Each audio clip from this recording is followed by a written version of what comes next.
We're live now. That's good, right? It's good when we're live. Today should be a pretty good stream of some casted Wars of Liberty stuffs. That's always nice, right? Yeah, so first is first, I gotta open my Google Chrome, get the link and share it with everybody so they all know to join us for our live stream today. Also, I gotta disconnect from this music channel I was in Discord as well to make sure our CPU doesn't act muy loco. It's really important as well. Got a good selection today. It's not a huge selection, but a good selection though. Yeah.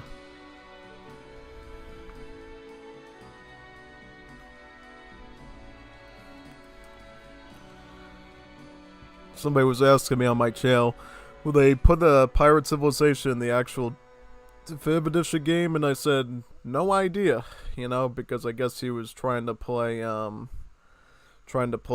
Age of the World on DE where they have the pirates as a civ, and he was wondering, hey, are they actually going to make it like a real civ in DE? And I said, probably not, or I don't know. Well, no idea. That's why I said no idea, because, honestly, it could be 50-50, really. You know what I mean? Because with something like that, maybe they'd create a pirate civ to fit within the campaign spirit, just like they did with the multi-civ. Maybe not. I don't know. I just feel like pirates in AoE 3 DE are more as a mercenary force rather than an actual civ, right? You got the pirates themselves, which are an actual outlaw. The Barbary Corsairs, which are a mercenary, the Privateer, which is a mercenary boat, and then the Wokow is obviously a collection of outlaws and mercenary ships as well, so, you know what I mean? They're already sort of established as more of the mercenary side of things in the game, really. Which is fine, But if they ever do want to create like a classic pirate civ, like Pirates of the Caribbean style, I think, yeah, people would probably really like that, I just don't know if that's what they're intending at the moment right now. Yeah, so I'm gonna start sharing the stream link with everybody now. Start from bottom to top, and we should be ready to start looking at some casted games after that. Start down here and work my way up. Pretty much, okay. This is a good place to start. Yep. Let's probably leave that there.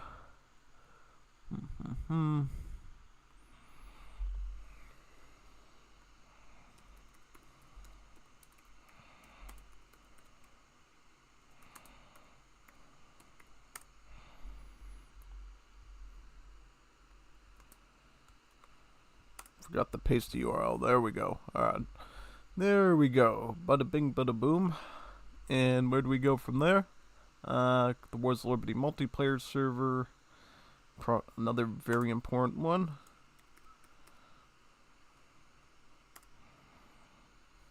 There we go. And then the Delian server in Vivo. Just say Juanito in Vivo over there. We set this one up over here.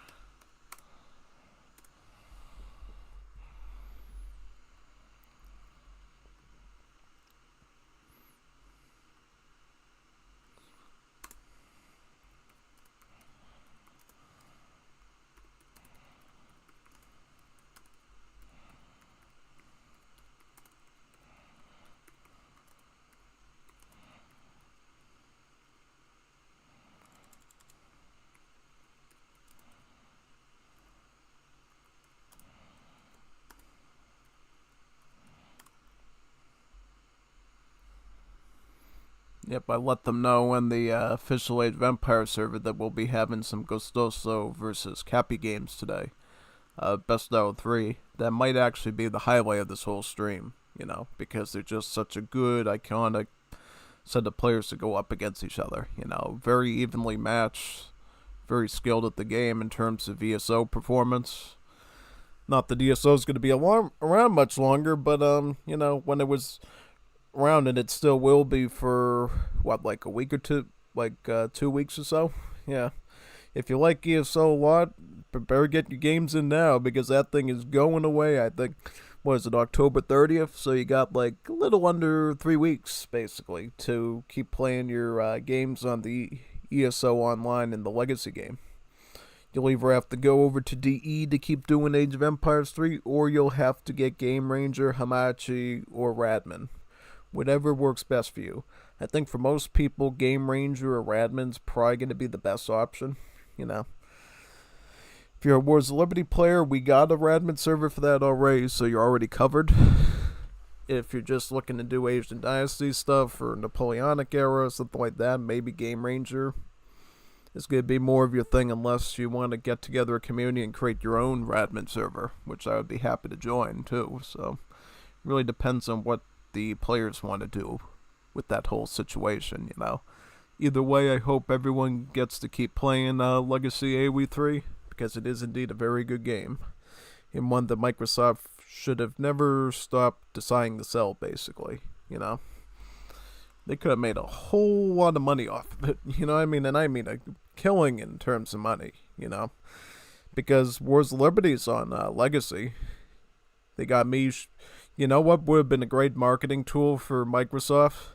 Let the world team continue to develop the Middle East civs, like Afghans, Saudis, and so forth, and the Persians.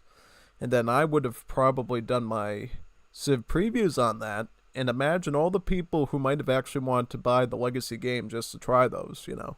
They just missed out on a marketing opportunity that I myself would have basically given them for free without even being hired, you know. It's not like they have to hire me to do it. I would have just did it for my channel and it would carry off to them.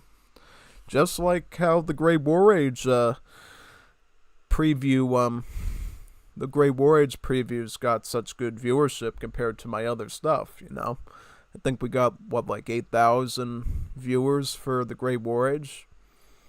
And you know me, I only get like 100 to 200, 300 or so things on a good upload usually.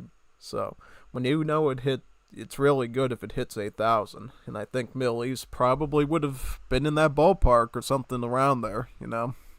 Because the Middle East civs is probably the second most sought after thing for Wars of Liberty right after, you know, the Great War Age, which everybody was kind of waiting for, you know what I mean? So yeah, pretty much, you know, they just missed out on a good marketing opportunity that I would have basically did by previewing these Middle East civs for Wars of Liberty. They can take their money and, you know, lose it, I guess, at the end of the day, because they won't have that opportunity now. Pretty much, yeah. I think I got all the servers I need, which is great. Ooh, it's Kapi. Que onda, Juanito? Venga, ese buen stream. 3K hours played according to Steam of AoE3 Legacy. Gonna miss it.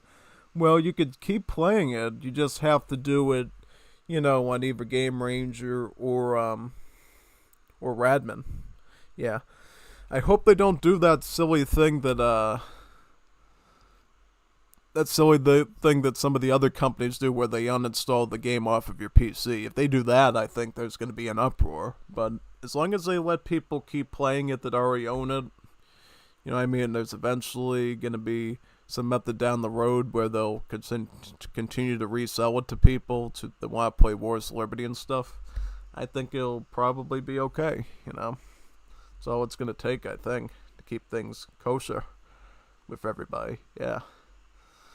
So I'm going to start downloading our games now, see what we got. I think we got an okay collection to work with. So let me count through them. So we got 1, we got 2, we got 3, we got 4, we got 5, and what else do we got? We got 5 of them, is that right? And then, what else we got?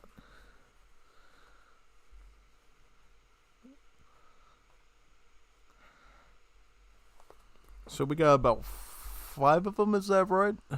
And then, I think I got one from Kapi in the DM, number 6. Alright.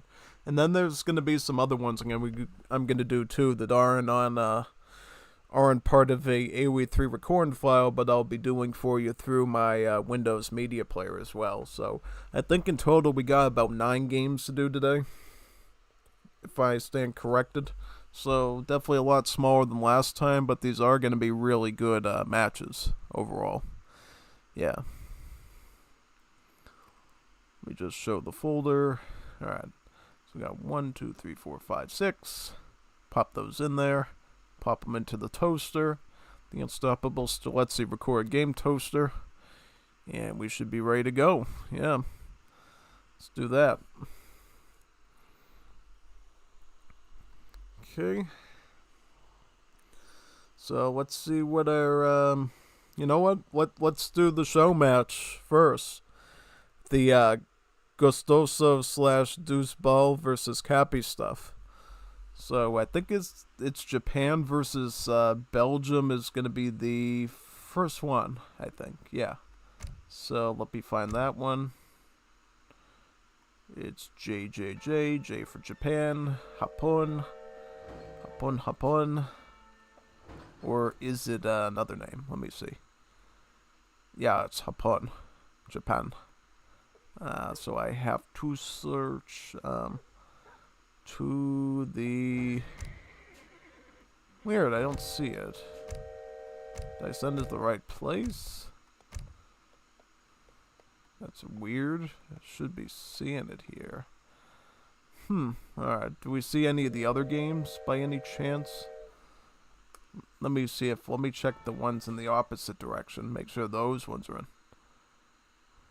So Lucas feels tilted because Maycoffer have... What? What does that say? Let me see. So, if I wanted to look at that one, it says, Lucas feels tilted because Maycoffer have damage area? Is that area?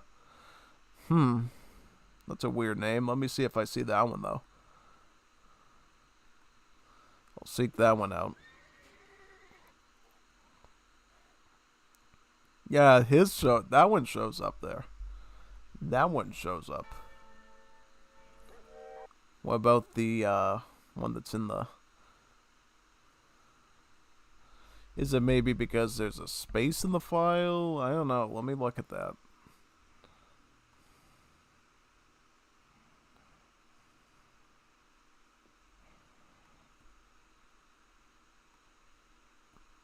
I'll rename it to something else and see if it shows up here.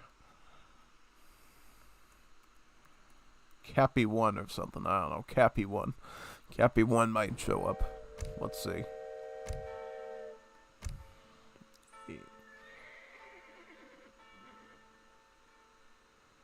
Yeah, the recording file does not show up in my player here at all. Something is up with that file. I'll try downloading the other one maybe. See what happens there. Or is the file renamed to a format? Oh no, okay. I see what's happening now.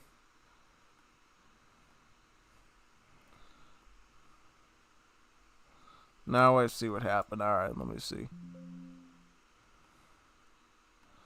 Alright, let me see now. This should be working now.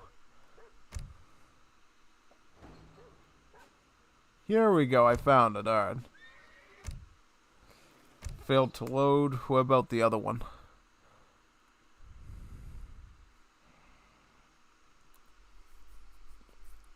Just want to make sure we get the show match done first before we touch anything else in here.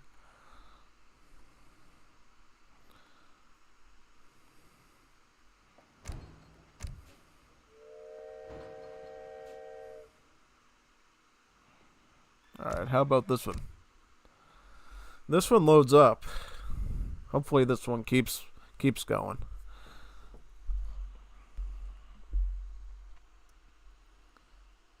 Hey, it's at least loading. It's taking a while.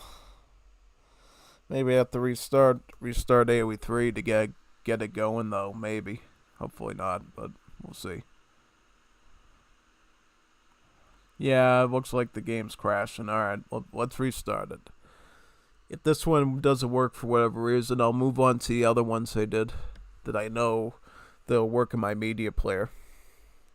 Yeah, I made sure before stream to go to OBS to make sure that my Windows media player does work in the window, and it does. So that part is working.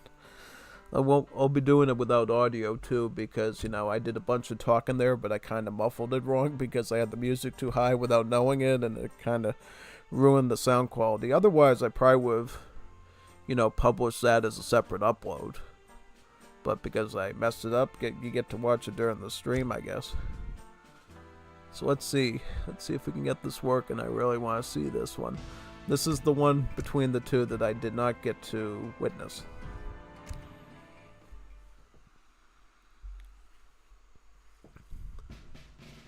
Yeah, failed the load. Okay, so these do not work. Alright. So you know what we're gonna do?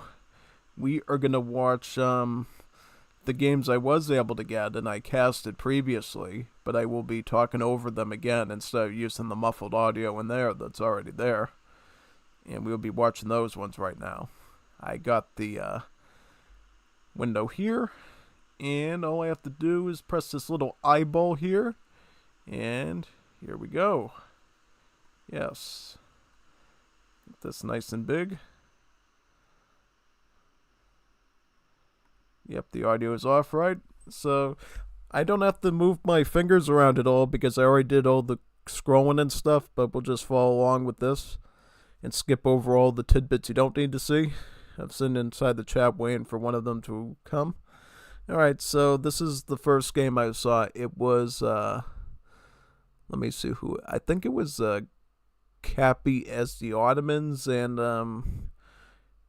Baal as the Japanese. That's right. Yep. So, there's Japan there, and on the other side you'll see Ottomans. Japan is going to be putting down their cherry orchards right now, and Ottomans are basically going to get set up as well. This is a very vanilla setup here, honestly.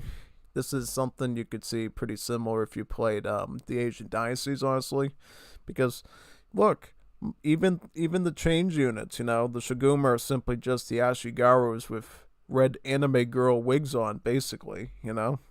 They get into their femboy groove and want to get stylish to get all the super chats and all the simps to go after them, but they're still the same Ashigaru you grew up with, right? Yeah. And then same for the Ottomans. I think there are a few exceptions like the Nizam El Cid Musketeer in Age 4, but that's not really a substantial unit for most situations. Yeah, pretty much. And there was some modification too, of course, to the Japanese consulate in Wars of Liberty, in terms of some of the units being swapped out, like the Yakuzas and so forth, to be a little bit more modernistic, but that's about it. Yeah. Big thing with Japan in any matchup is try to scout the map with those monks, which we see that monk doing there, thankfully.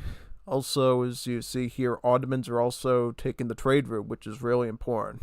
Very important indeed, You got to make sure, if you're the Ottomans, basically, you got to make sure you get at least one TP going, because Ottomans' gameplay is so shipment dependent, and that's not only in Legacy, that's also the case in Definitive Edition, If you go back to last Saturday when I was doing that series for House of the Trading Posts, you'll see how well Ottomans were able to do based on how many shipments they were pulling in from their from the trade route, basically.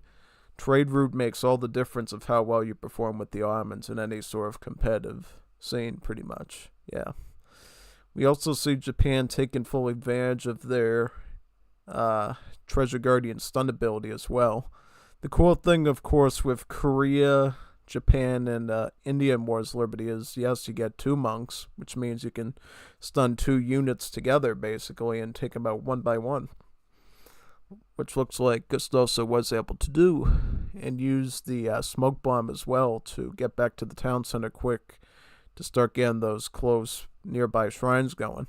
Probably wants to start with the nearby shrines first, because he knows if Ottomans start moving out on the map with Jan Abbas, that could be a serious problem, and he wants to make sure he's got at least a little bit of eco at home, since Japan fits that sort of turtle-like theme a lot better, honestly. looking here at the deck, this is a very standard 1v1 Armin deck. You know, you got your essentials like the Mamluks, the Safahis, the artillery, the Abyss Gunners, really all the essential Armin cards you'd be looking for in a 1v1 deck. Lots of crate cards because ideally you are going to be taking this trade route, hopefully the whole thing, so these crate cards should be coming in one after another after another.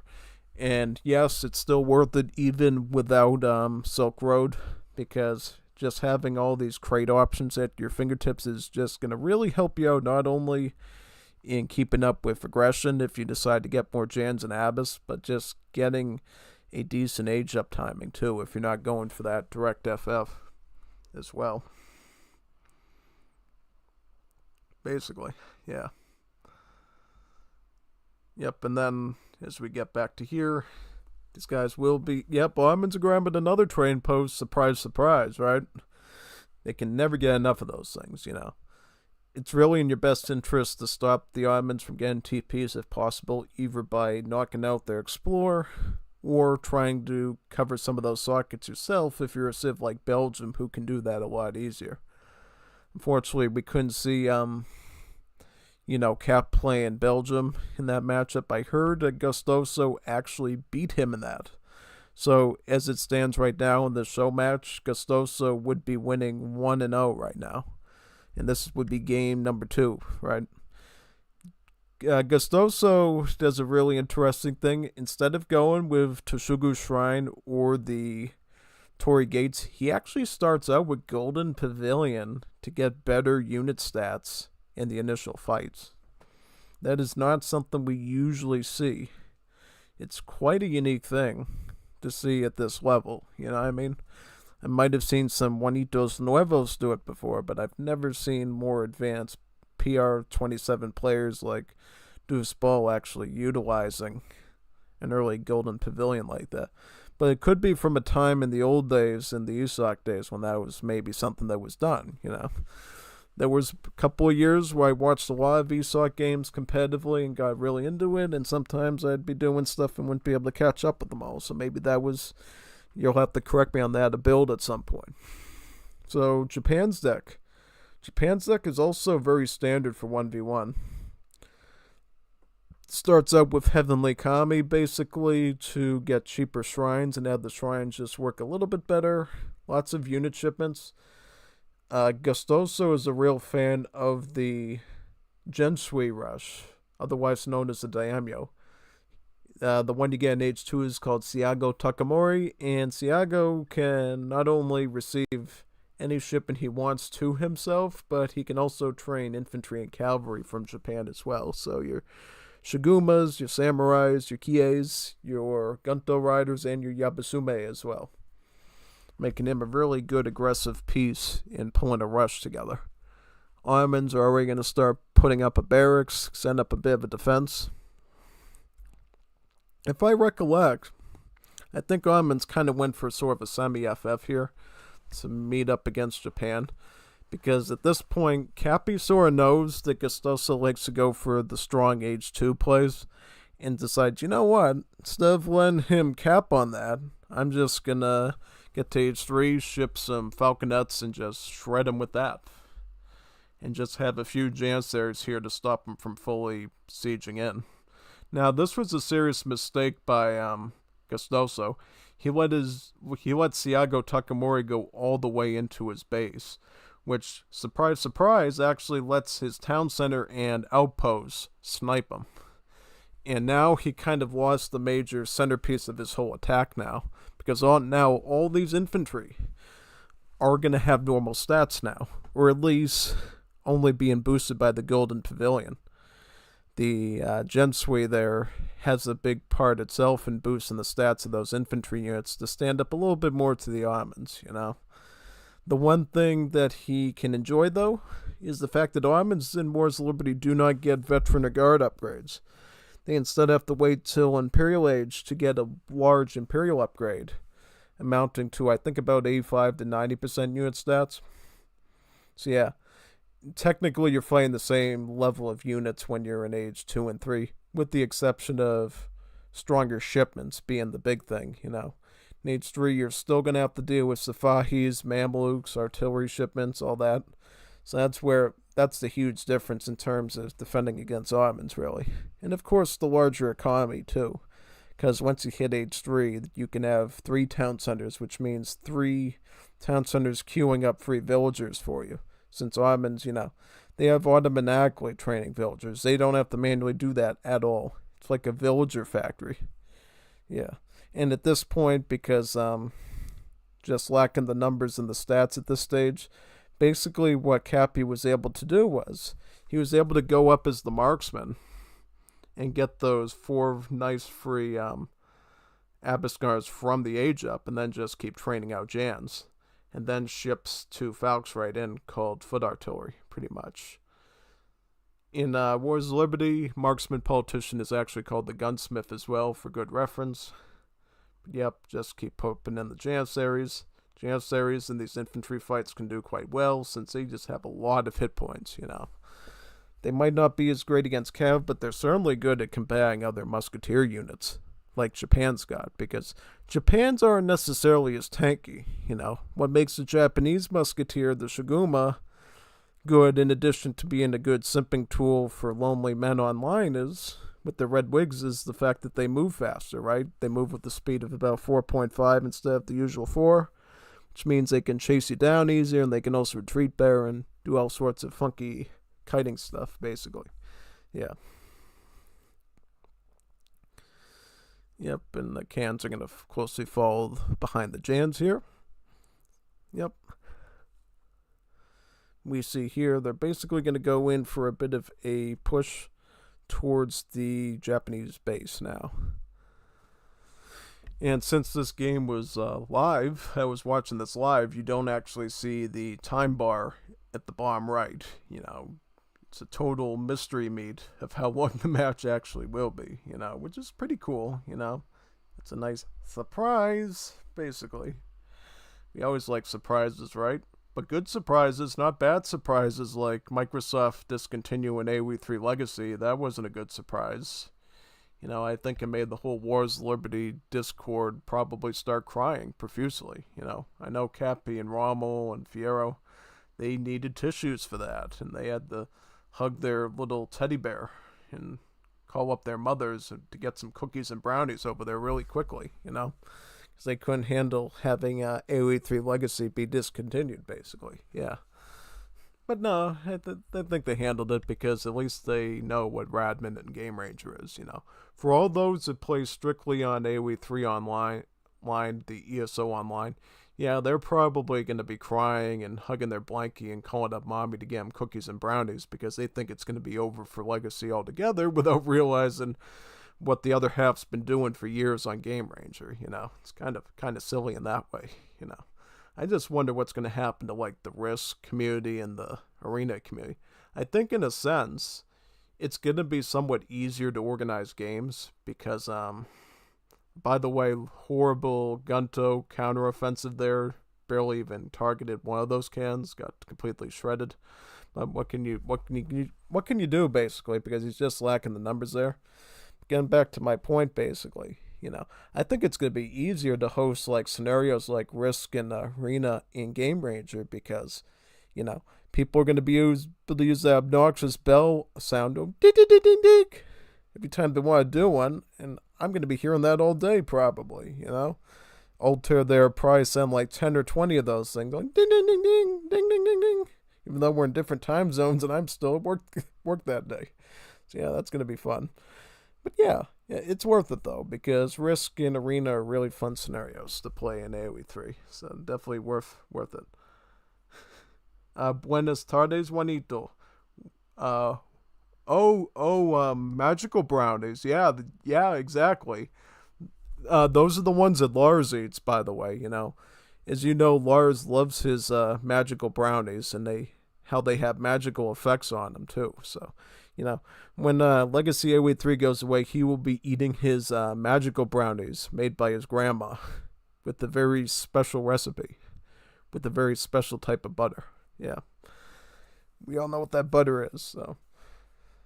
But, just don't be on his team during the match or else he'll probably lose for you.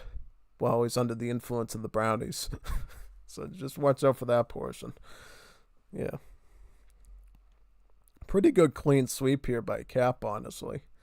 You know, it's what a Kapi rush should be, just about. Yeah,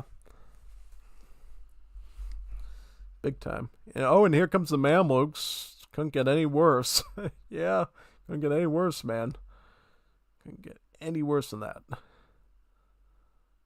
Is there any units left on the map? GG. Yeah, kind of has to call it at that point. Well played. Yeah, I was absolutely well played. Yep. Yes. Yep.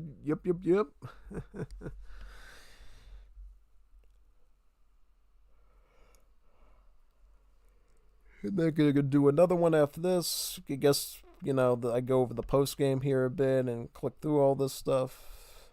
Me with the least resources. I wanted to point that out for some reason that I had absolutely no resources in this game, and I was the worst player ever in this whole game. Like no resources, no. I got a military count of 2, which not bad. Not bad. I always trained 2 units without any resources, so hacker in disguise, I guess.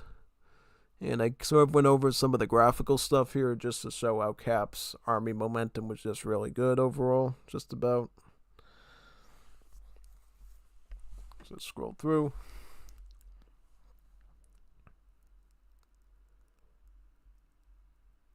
Villager pop. Yeah, Japan actually had the good villager population here. And of course had the shrines as well, but just wasn't able to apply it in a way to basically overcome the Ottomans' natural strength with the Jans, pretty much. Yeah. So you know what we're gonna do? We are gonna skip on to game number 2 now, right here, because we can do that when you're using the media player. Wow. Yeah, basically. So now we got Japan versus Japan, so now they'll be mirroring Japan since Kapi's Japan is probably just as good as Gostoso's. They're pretty even Steven on that. And it's going to be a bit of a similar start for them both. They're both going to be setting up their cherry orchards pretty much. Get those going.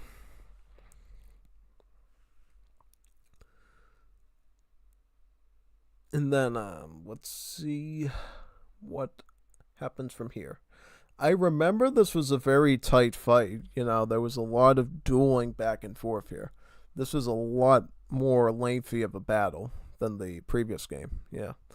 So if you want like an even longer fight than the last one, this one's going to definitely deliver for you.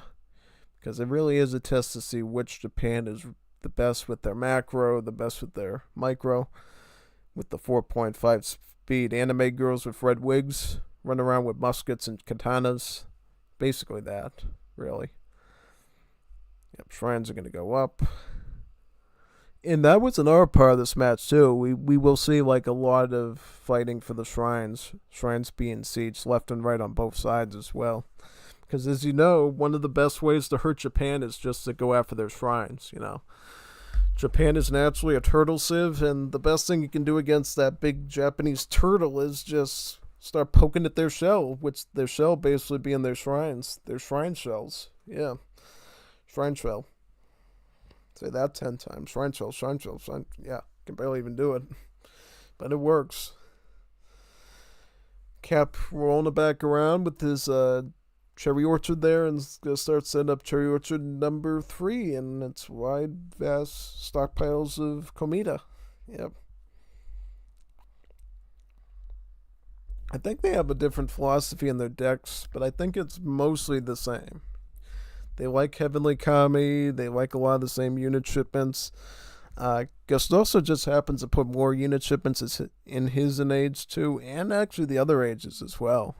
He actually likes the 15 Ronin shipment in age 4 that costs like, was it like oh, this is Kapi's right here. I'm gonna pause this real quick.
continue for a few more minutes. I think I might end up getting called again in a number of minutes. So just be ready for that. Don't get jump scared too much. I certainly won't. But anyways, this is basically Kap's deck. It's a lot more standardish, you know.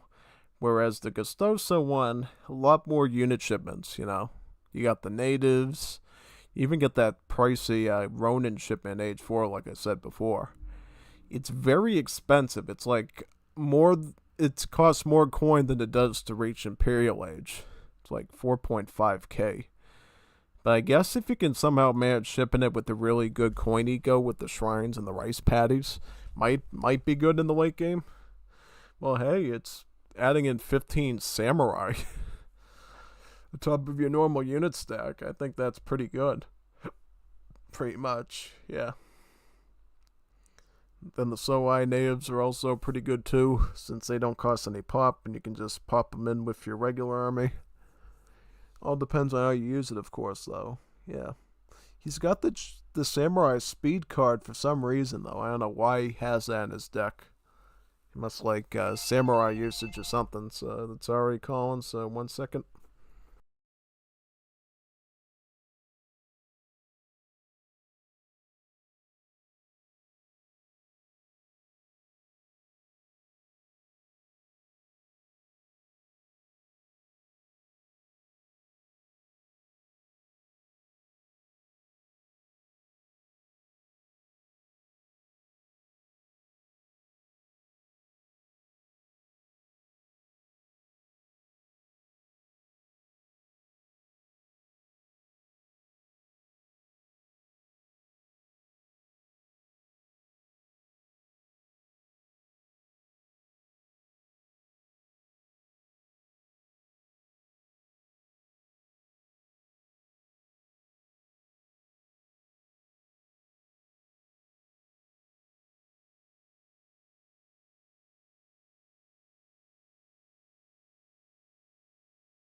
Alright, I think we should be good for now. So let's keep going. Let's keep plugging and chugging. Yep, here we go. Let's do this thing. So yeah, we see Gostoso do the same thing with the Golden Pavilion. And Kapi is going to do his greedy build here with the Toshugu Shrine. Yeah. Kapi really cares about macro, I notice. He gets like a really good economy going, and it's really hard to stop him at that point.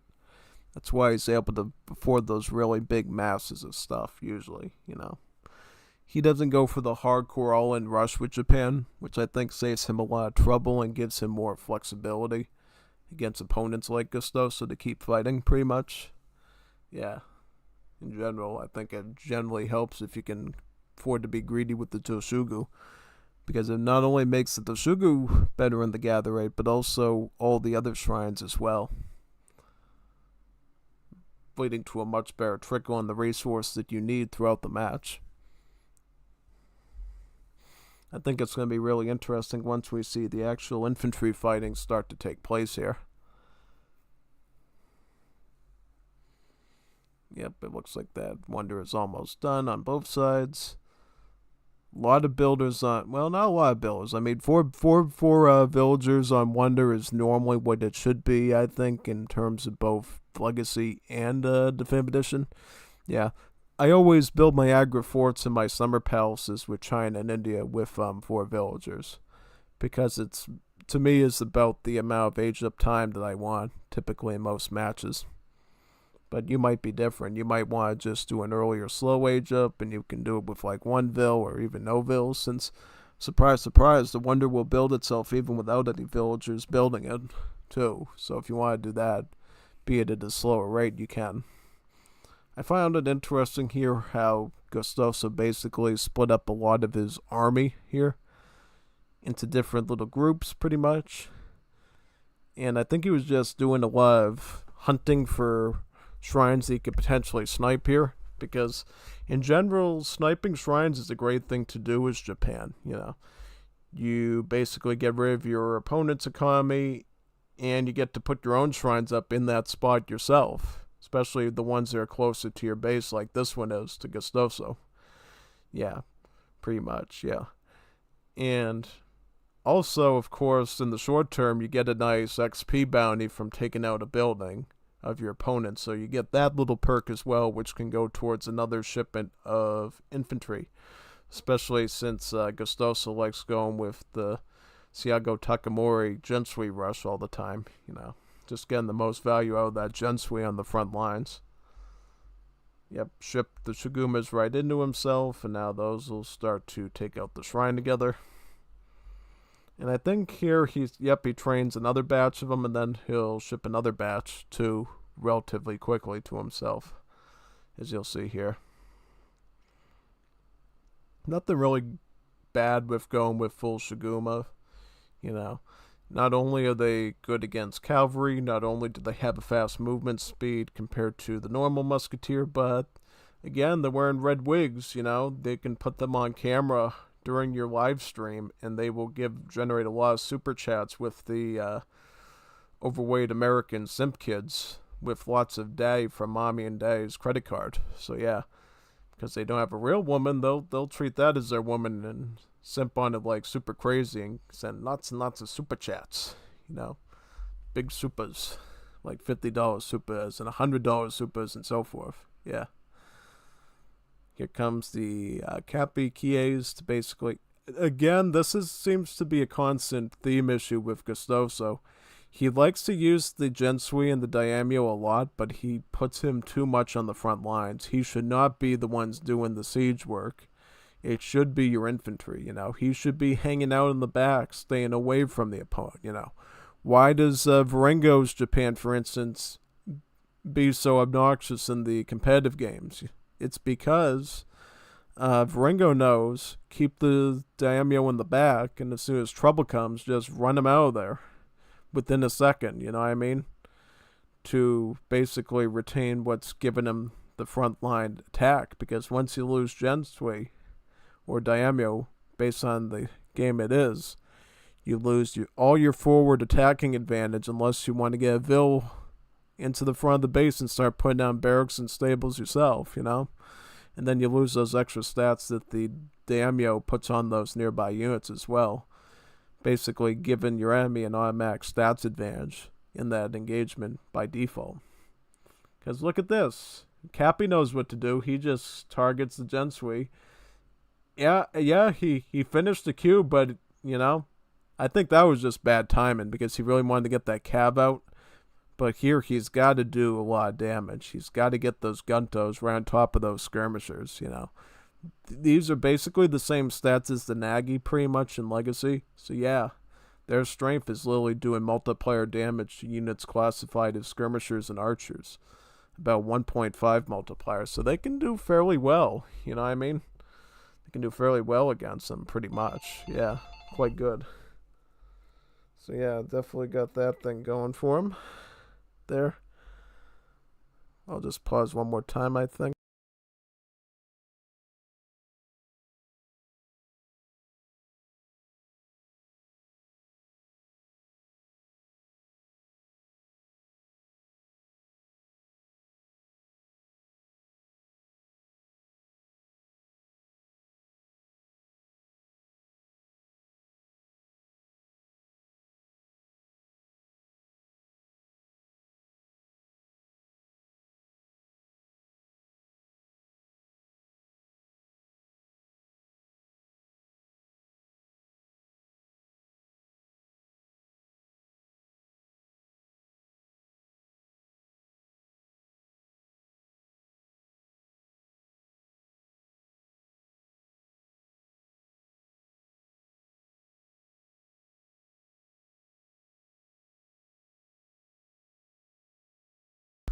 usually never is, but we can only try, right?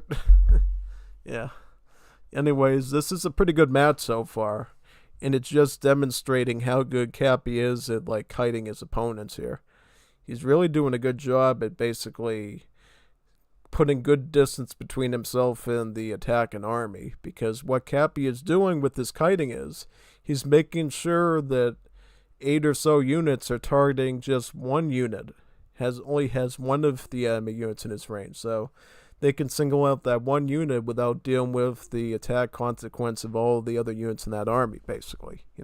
If you can separate them from the group and pick them off that way, that's going to lead to a successful skirmish overall, typically when you're doing these. So yeah, that's basically what he's going for there. And here comes some more Kies from Gostoso. He's trying to keep up this momentum as much as possible, but surprise, surprise, it's much harder now that he has lost his Gensui, Siago Takamori, and the only way he gets him back basically is by aging up with the Shogunate and retraining him, or the other Gensui general with the super long, cool white mustache that you also get. I think it's something Gaishi, Tiako Gaishi or something. Yeah, Tiako Gaishi, yeah. I think that's his name. I think there's about 4 Gensuis in Wars of Liberty. You got the one with the super long mustache, you got Siago, you got another one in age 4, and then I think you get another one in age 3, I believe. So yeah, if you love Gensuis, modern Japanese generals who basically just act like daimyos, then you love Wars of Liberty. Guntos should not be targeting Shigumas, you know what I mean? They might just be trying to get up against them so they can simp them or something, but it's just not working because they're wearing their anime girl red wigs on right now. Just retreat back beyond the shrine there and take off for the base. Try to regroup with some skirmies probably would be a good idea. Yeah, you just don't want to be taking on these anti-cav units with actual cav. Oh, he did catch him off guard there, and I think he took out the hero there. That was good. Good move. And probably trying to stall time for his shrines to stay up as well, maybe. But if you're going to lose units, it's probably not worth it at all. I don't think it is by any chance. But we'll see. We'll see how the rest of this goes, pretty much. Trying to find another angle with the Guntos for a raid.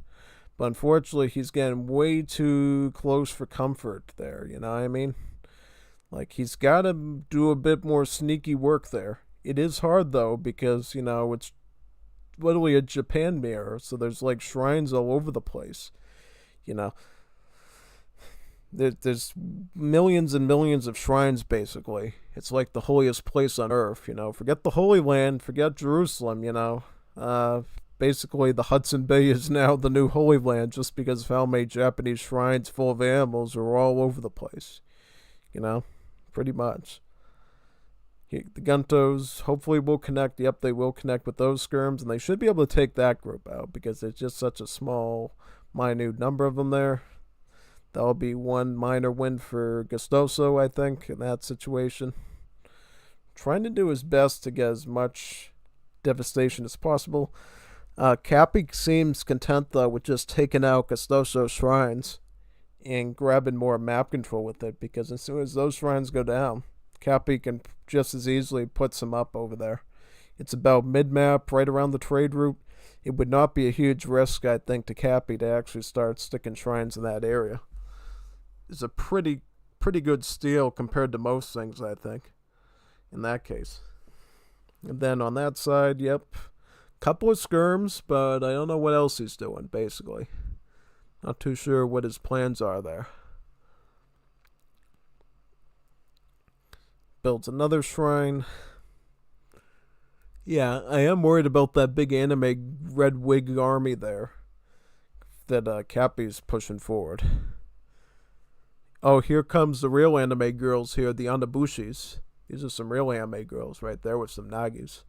Yeah, they're basically the same as the Yamabushis from the 5th edition. Instead of carrying a club around, though, they carry a big spear. And they deal the same amount of damage and multipliers, I believe, as the Yamabushi in terms of combat. The big advantage of them, of course, is that they cost export and not actual resources, right? So yeah, basically you get to take advantage of having some extra units in your army even when you don't have the food, wood, and coin to train them yourself, which is nice. And of course, the other advantage of Japanese isolationism, which they come from, is basically your stats will just be better when you have the Japanese consulate active for your military units. I guess the one thing that Gustoso is currently enjoying is the fact that he at least has a bit of a stats advantage over Cap in terms of what the Yellow Pavilion, the Golden Pavilion's doing for him there. Yeah, pretty much. Consulate's going up. I think in this case he ends up going for Japanese isolationism as well, because that's generally the strong option to go for in most situations, right? You can sometimes go Dutch and get a bank. You can sometimes take advantage of the Portuguese and their cheaper wonder costs on the food. But Japanese isolationism is the probably the more popular one to do. You could also go United States, mind you, as well, which you get in War's Liberty. The advantage of United States would be once you get a really good stockpile of food, wood, and coin, you can trade all of those resources for export. Basically, like if you have like 200,000 food in your stockpile, you'll get back like 300,000 export. And it's a one-time tech, by the way, so you can't do it constantly. And then you just mass out large armies of U.S. consulate units, which you can get the Leatherneck Marine Infantry, you can get the Mounted Riflemen Dragoons, and then you can get the Gatling guns. Yeah.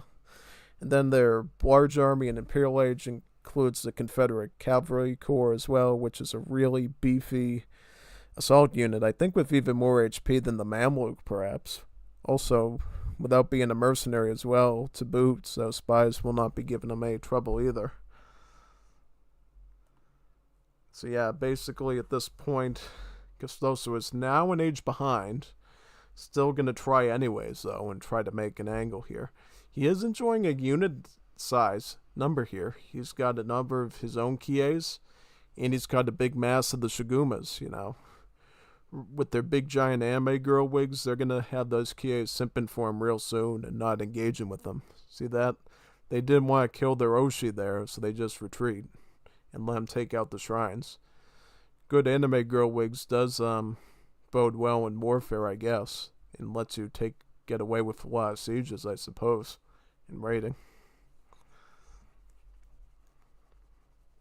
Yep, there they go back to the base.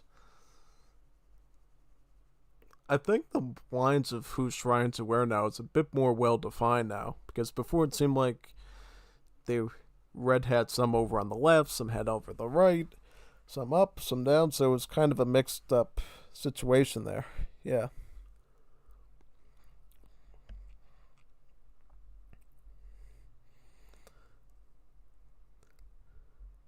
It's going to start to take out that shrine and then take out the other shrine as well, basically.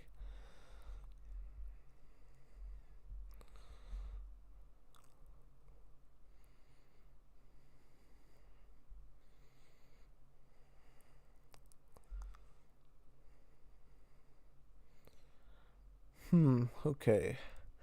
I do see a bit of a problem, though, if Gustoso does not try to turn the tide here, though. Because he's kind of in a golden situation where he has a small window where he can actually do some real damage to Cap and even the playing field. Because right now the scores are, well, they were pretty close before, and now they're starting to drift apart.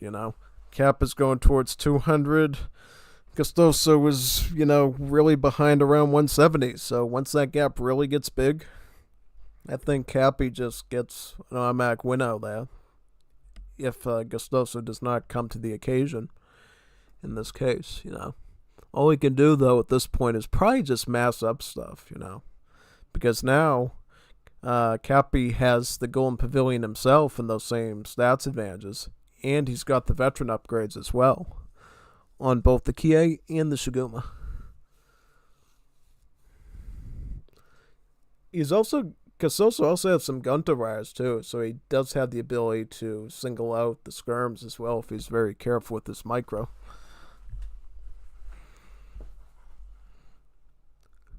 He probably should just go down and get the more outward shrines right now. Just collect the XP bound. Okay, now this is not looking good. Kapi is now in Industrial Age, so very likely these veteran Shigumas will now become the Guard Honored level Shigumas. So their anime girl red wigs will get even brighter and brighter, as well as the super chats. And here's Nagoka Gaishi, by the way. He's the Japanese general with the really long mustache. Like a really long mustache. It looks like cat whiskers of how long it is. Like, looks like a cartoon character at this point. Like, who grows a mustache that goes out to there like that? Like, where does that man get hairs that are that lengthy to be able to pull that off? It's like he practically glued them onto his jawline or something. This does not make any sense at all. How a man gets a mustache like that. Yeah, because if I took my beard basically and tried to pull it out that far, I wouldn't be able to get it to stay on, personally. So I don't know how he basically extends it that far out. That's like longer than any sort of mustache I've ever seen.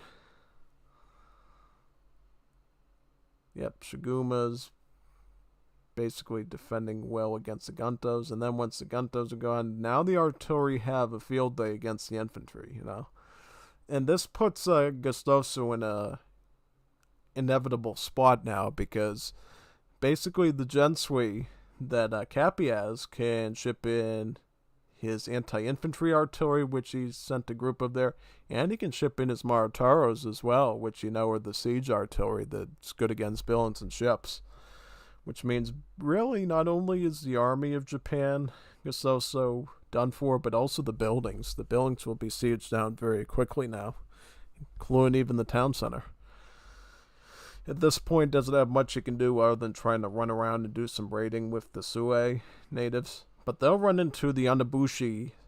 Onibushi is very quickly there, who will seek them out.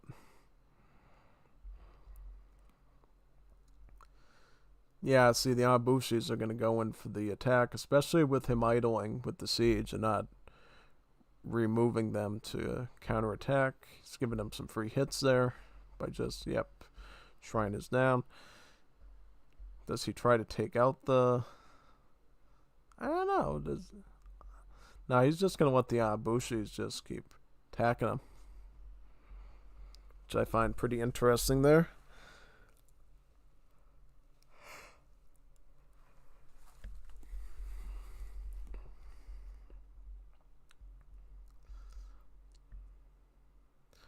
Town center is shooting towards those infantry now.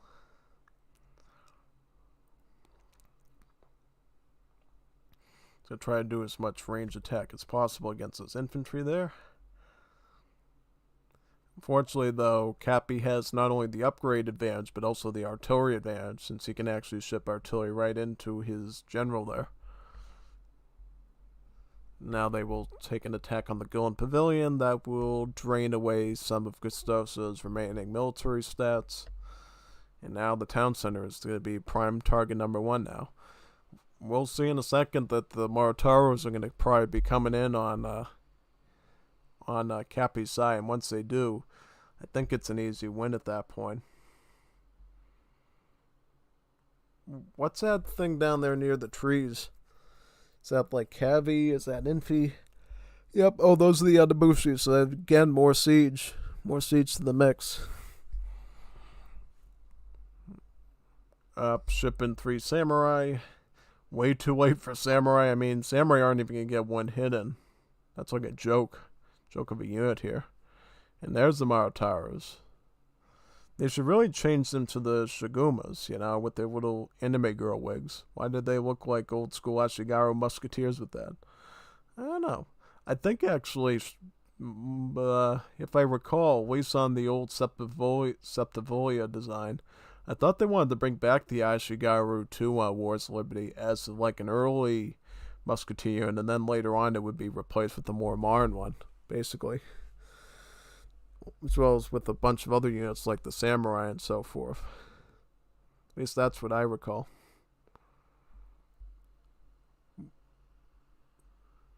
Una mas, so one more. But unfortunately there is not another one because Gostoso ended up going to the toilet, I guess, to look at Juanita's Bonitas on his phone or something, and then a customer called while I was having Juanito Bonito fun, and then he just never came back. I talked to Kapi, said, "What should we do, gringo? Should you upload it to your channel now? Do you want to stream it on Thursday?" And I said, we'll stream it on Thursday. I figured it'd be a great thing to do. Great backup plan in case we don't have enough recordings for the stream. So that's what I ended up doing. Is there like one more game here we got? But this one basically, something happened this one though. I thought, yeah. Oh yeah, they had an issue with that one. I thought there was going to be a game 3 there between him and Mehmet Khan, but that one ended up never happening. So, guess what we get to do now? Now we get to leave our media player behind, sadly. We'll miss you, media player, and now we'll get to watch some record games right out of AoE 3 itself that I got. I think I got about 5 or 6 games here that are working. I think I got 5 games here, so we'll watch those now. Let me just put a light on in the dining room where I do my streaming so I can get some light into this room before it gets too dark out. I'll take 1 second to do.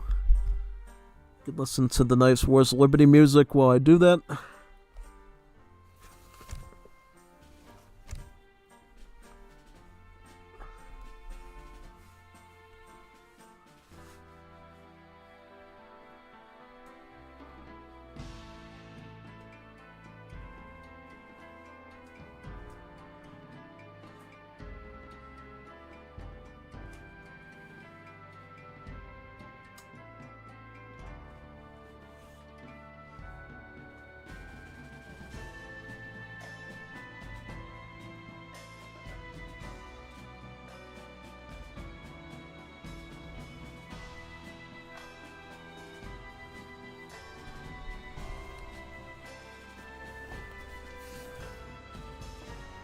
Made it back alive, just across the room, without falling and perishing, just like those Shigumas did, which is great. Yep, so now I'll look at the record names, and we'll go from them from bottom to top.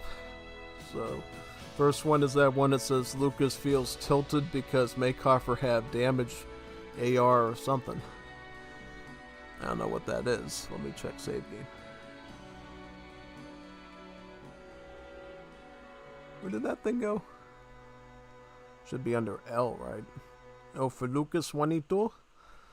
L for Lucas Juanito? I don't know, I don't see it. Should be able to find it here, though. Damage area. Why? I didn't... Wait a second, why do Maycoffers have damage area? I didn't... What? That doesn't sound right. Line infantry shouldn't have damage area. Where do you get that? Where do you get that? I didn't think they ever had splash. That's very strange indeed. So this is actually from, let me confirm with the Discord. So this is actually a 2v2, so this should be pretty fun. Yeah. So it's going to be Lars and Fiero going up against Aladdin, Topak, and Kapi. And Lars indeed brought his special magical brownies made from the magic stuff too. So he's probably under the influence of that as well while they play the 2 versus 2, by the way. Yeah, but other than that little detail, the map is Tassily.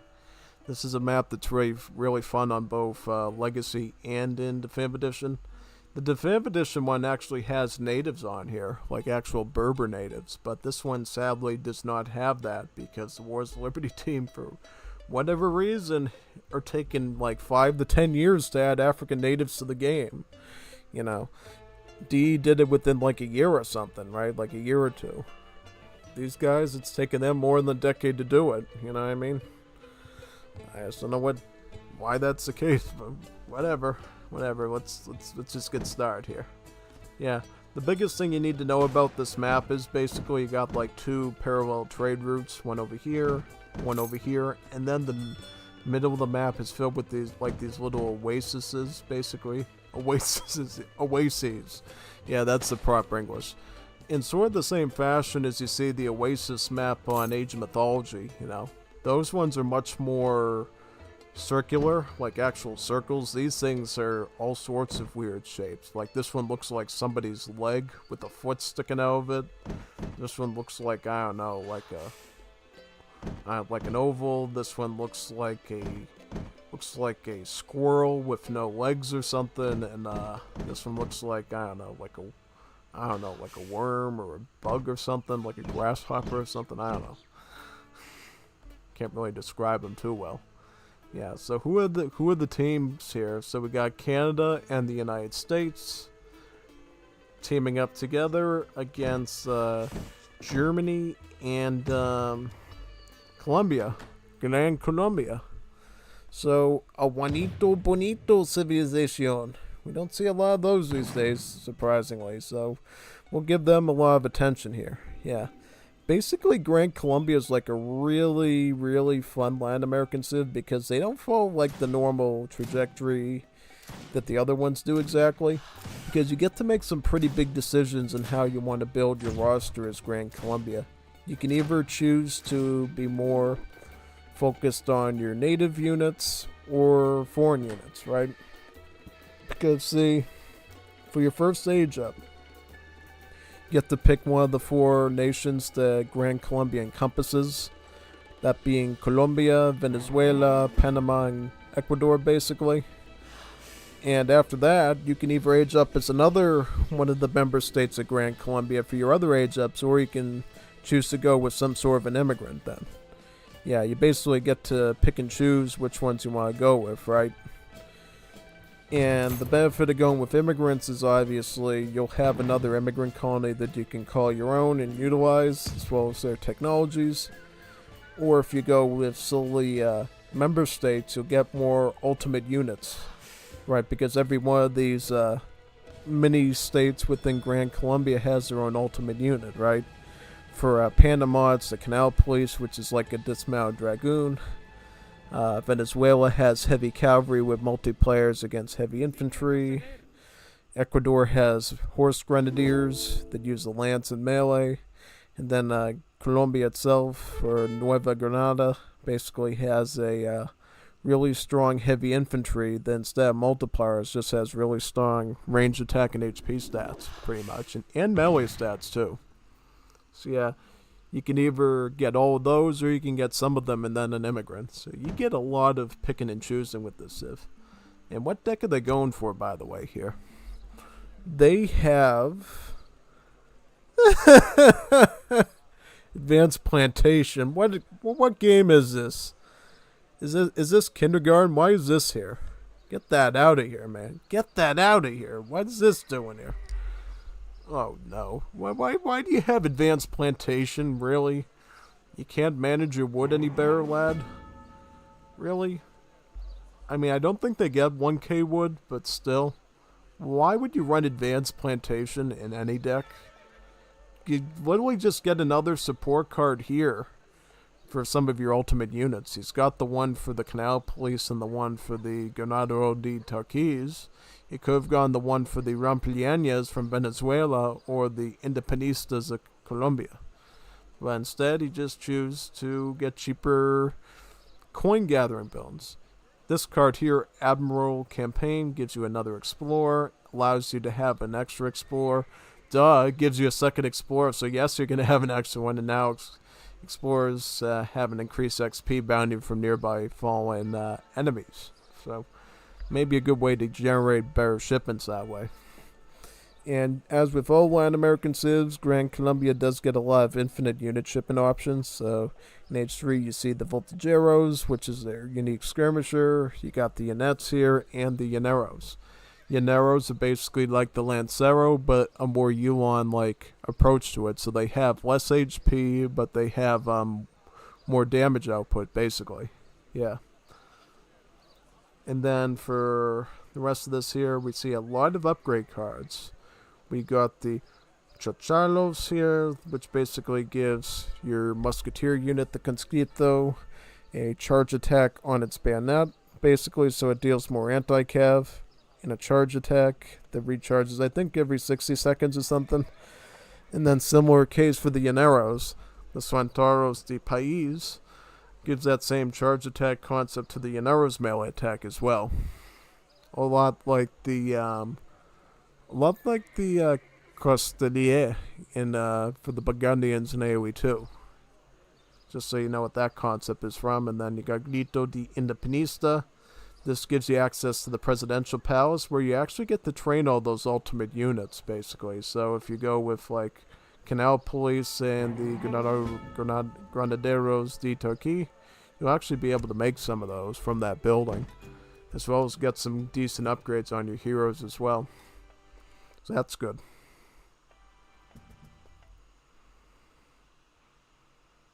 You will see. Oh, Cap's warning us. Something's going to happen here. I don't know what's going to happen, but it's probably going to be really fun and delicious. We'll have to see, though, what it is exactly. We'll find out. Should be fun, though. That's definitely for sure. For sure. I'm actually really curious, though, of how Kapi's actually going to get area damage on his musketeers somehow. Yeah. And if you ask him why is Germany building so many houses, it's because in Wars of Liberty, Germany gets the manor house functionality from British.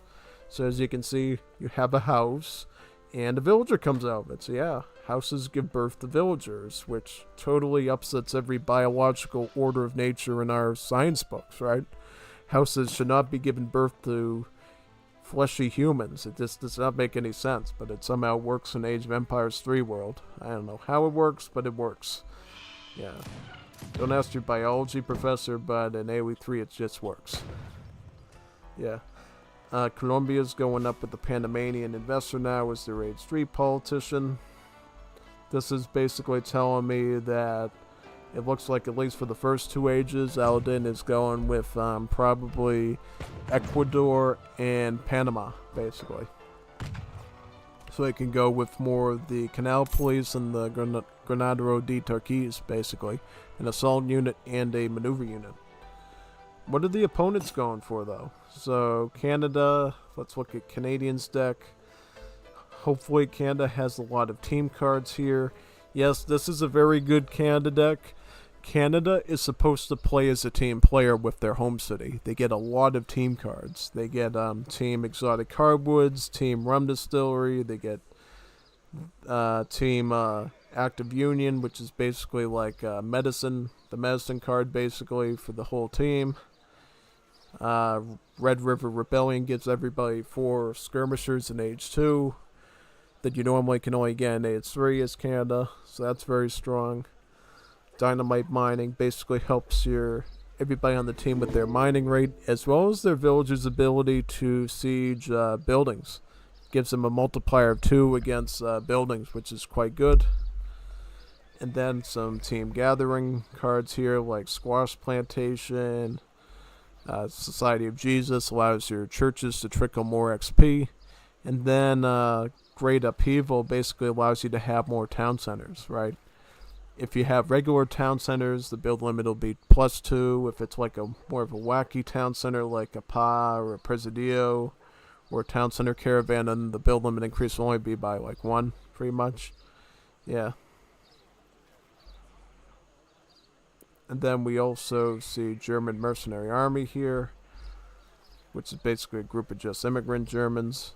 That's sort of the way the Anglo-Civs work, like USA and Canada. Instead of having like mercenary shipments, they just get shipments of immigrant units that you would only be able to usually access as the Latin American civs to their respective immigrant colonies.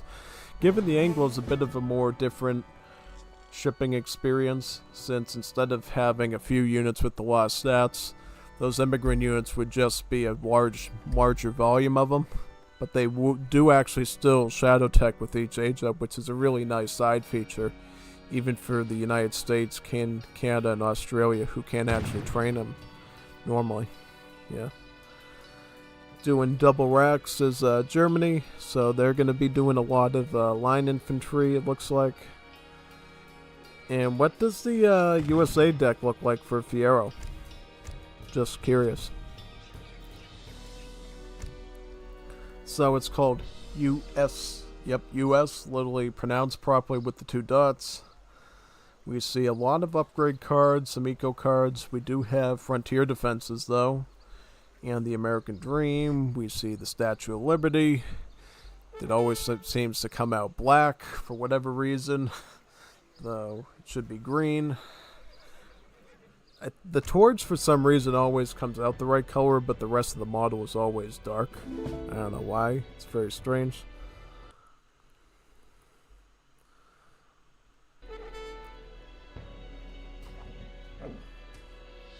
Oh wow, look at those Voltageros committing animal rights abuses there. Literally hacking up that poor doggo there with machetes. Yeah. For those that don't know, basically these Grand Colombian skirmishers do not work like normal skirms. What they do is they have a charge range attack, which you see is like 28 here, which is pretty good for age 2. And after that charge attack is done, they have a movement speed of about 5, and then they try to engage in melee with their machetes for like 60 seconds, and then they'll pull out their gun again and start shooting. It's like a skirmisher, and it's not like a skirmisher. It's almost like a hybrid between skirmisher and assault, almost, you know. Sometimes it's the best unit, and sometimes it's a horrible unit. It really depends, right? Because obviously if the opponent has a lot of their own skirmishers, it tends to do pretty poorly.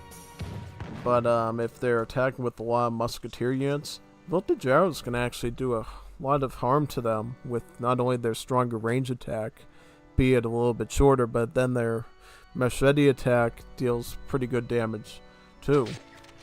And notice too that the Voltagero resists both pierce attacks as well as hack attacks, so melee attacks. Its melee armor is about 20%, which is actually stronger than its pierce armor, which is only about 10%. So yes, they can survive some damage from shots, fire down, but they're much better at going up close and personal with their Juanito machetes, basically, against the gringos, really. What is USA going up with, by the way? So they're going up with Alexander Stephens, is that right? He is one of the Confederate politicians, I think. He's the one that has the cornerstone speech. Because I remember Palmer is the one that gives you a bigger bill limit on your churches. So that basically the one he's going with has a tech that gives you like 15 Texas Rangers within like 30 minutes of the game or something. Something cool like that just gives you a big unit mass right away on how much stuff you have stockpiled up in the current time of the match. Is getting a private upgrade on the Spontooners though. I don't know how that will help against line infantry. Like, please tell me that one. That one I'm a little bit unsure of, honestly. I don't know how far that one will go exactly. Vills will just keep hunting and eating at this point. Carving apart these animals. Trying to get as much food as possible.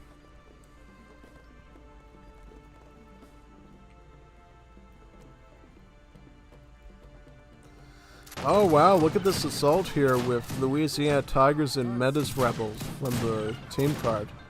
Oh, this is going to be an epic destruction here. These Voltageros will do very poorly against these Louisiana Tigers because, surprise, surprise, they're actually assault units. They're actually ranged cavalry. You know, if you look at the tag, that's assault and shock. That's not infantry. So these Voltageros actually have no multipliers against them. But do notice, though, that the Voltageros don't have any malice either against units, you know. They only deal multipliers. They don't have any reduced attack against anything, on par of them being more of like a combat close quarters unit. So, you know, in terms of melee, they would be doing about probably like, based on their hand armor, like probably like 14 damage a hit. So, I mean, not the worst, but certainly not the best either. Their best bet is basically going back and forth and trying to get ranged attacks on these units. It's really their best bet, really. But now they're being helped by the line infantry from Kap here. I do not see an area of effect attack. Where is it? I would like to see it. I would like to see the area effect on these musketeers. I do not see it anywhere. And if we do see it, that would be very alarming and disturbing to watch, I think.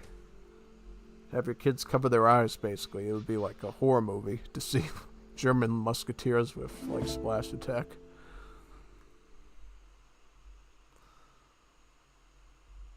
But as Kapi said, we will see. We will see exactly what he's got plotted for us over here.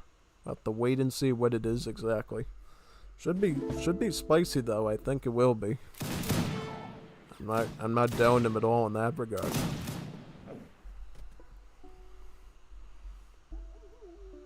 Yep, going in forward over there.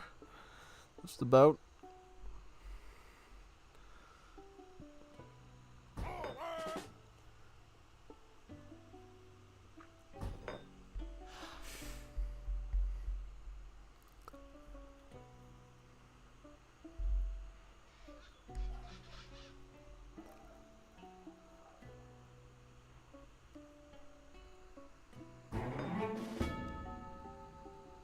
Alright, so what now? Where do they go from here? Well, I can only suspect. Should be fun though, to see.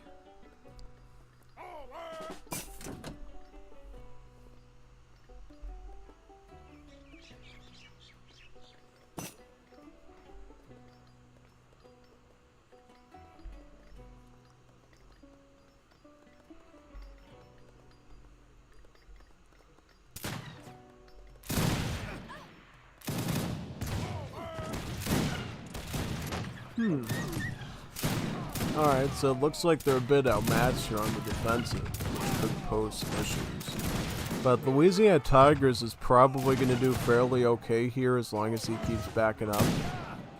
Now these things are basically doing probably about 30 damage now to these line infantry, which is not bad. It's not bad by any means. And they are up to the specialist upgrade, which means they are going to have to wait till age 4 to go up to corporals, and then to age 5 to become sergeants and lieutenants to get more stats. And overall, Louisiana Tigers as an assault unit can do a fair amount of damage, as long as they have the right numbers and you're using them properly. Now, that's a big thing, you're using them properly.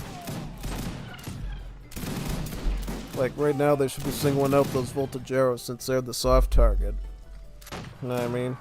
And technically, the line infantry can be a soft target as long as you're not going in the melee with them with their bayonets, which would probably be their strong suit.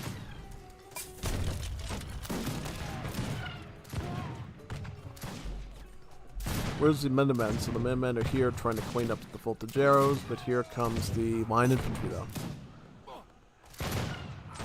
I'm going to be watching Kapi's build very closely here.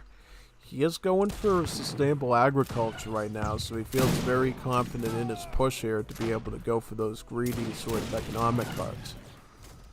Where would the age up be though? Because he's well on his way to going to age 4 now. Guaranteed.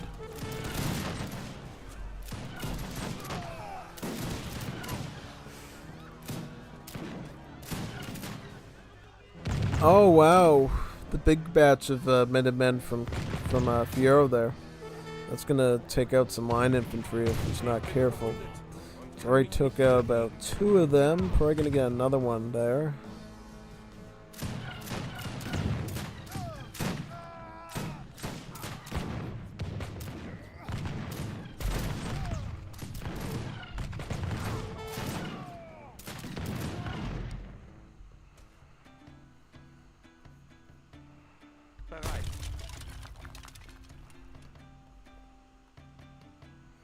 I think at that point Columbia wanted to put a forward base there, but now they're gonna have to do some retreating. See, the other thing about Grand Columbia is they can actually build 10 buildings with their infantry. Like literally all their infantry, with their explorer as well as their skirmishers. They can all join in to help construct the tent buildings. They can build a tent stable, which makes cav. They can make a tent barracks, which makes infantry. And then they can just make a tent in general, which in addition to having a nice camp at the campgrounds is also a great way to get additional pop. Now, the one trade-off though is while the tents are cheaper than standard buildings, you can't upgrade units and they have less hit points, and you can't build them within the mortars area of your own town center, so it's not an easy way that you can cheat and save on wood, you know. If you're going to be using the tents, it's likely going to be forced that you use them offensively against your opponents, but within a certain vicinity of their base as well. I'm just paying attention to this Germany very carefully to see where this damage area comes from. You know, where is the damage area? Where is this super splash? You know, summer's over, it's fall. So nobody's gonna be splishing and splashing anymore. Literally nobody. I mean, Lars might try to go splishing and splashing in the pool because he just ate too many of those special brownies, but I don't think anyone else is gonna be trying to go into a body of water when it's like as cold as it is right now in the northern hemisphere. Then again, Lars lives in the southern hemisphere in Chile, so maybe he can still indeed jump inside of a river or lake or something after eating all those special concocted brownies of his. Have to wait and see though to see what he ends up doing with that. So Kapi's already in age 4. He could already get well, he's not chopping any wood, but if he was, he could potentially start getting the Royal Guard Maykov for line infantry upgrade now. Is gonna go with the Stuttgart manufacturing here. This is basically like robber barons, but it comes with the free heavy can as well, which makes it have a little bit extra value, you know. Which, you know, who says no to a free heavy cannon? I certainly wouldn't. Would you? I don't think anyone would, really. Auftrag.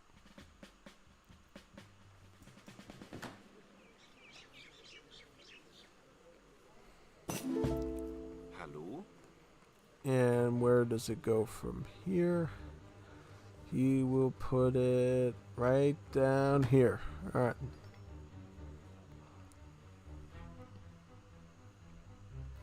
Looks like Grand Columbia switches to units as well, so mostly maneuver units. Those would be great for picking apart the Louisiana Tigers, which have the assault tag.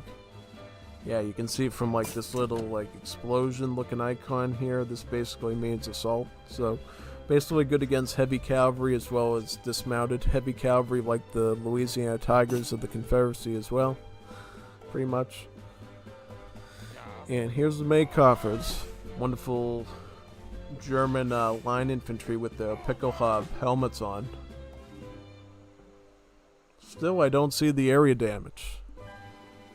Where is the area damage? Where is the area damage? I want to see where the area damage is that Lucas is tilted about.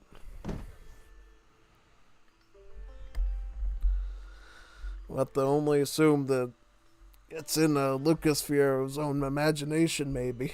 Maybe he's imagining it. It's like an imagination, you know. He might be losing and trying to think of happy thoughts, and he's thinking about musketeers with splash attack for some reason. Who knows, though? Who knows? Goes for mercantilism. Germany.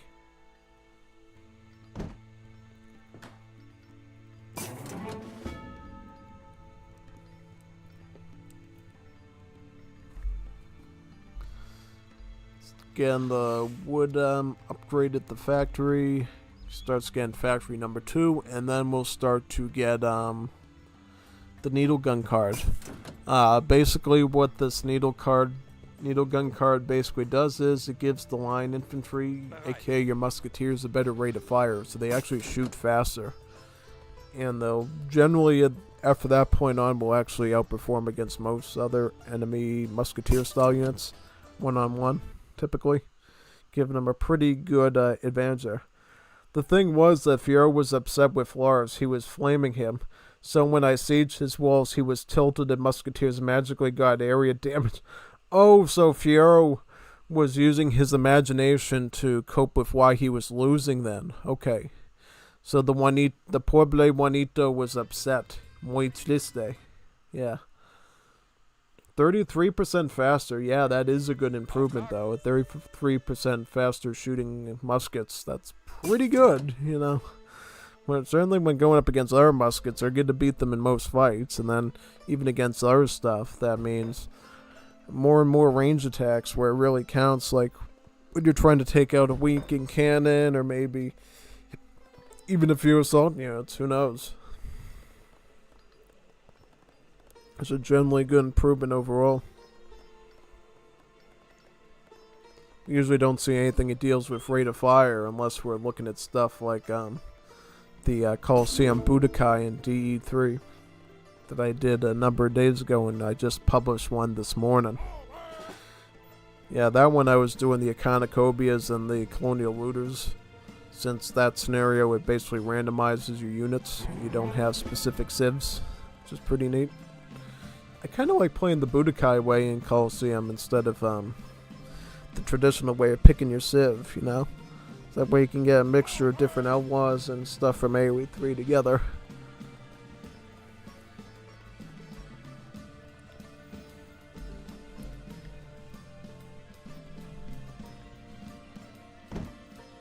Looks like, yep, here comes the line infantry.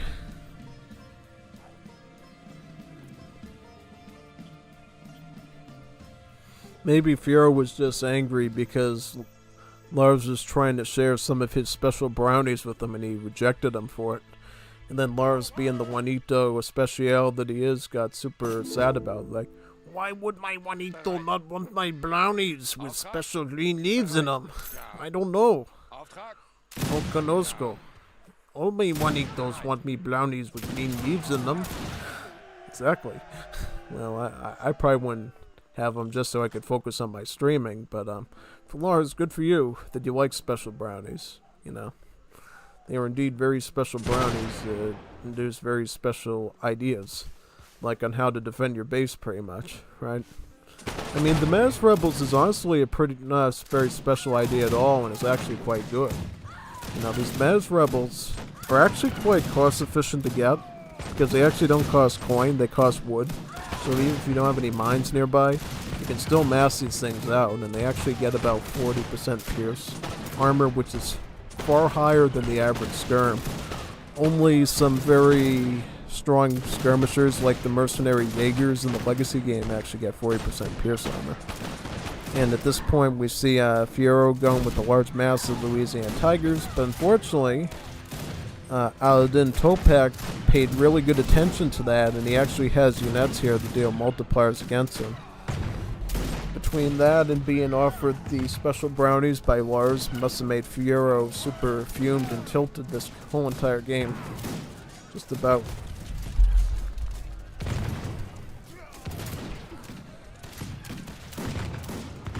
Taking out more units. Took out a town center. Can't get any more devastating than that. Germany's even going to add range attack to his line infantry as well, even though they're already doing the job, really.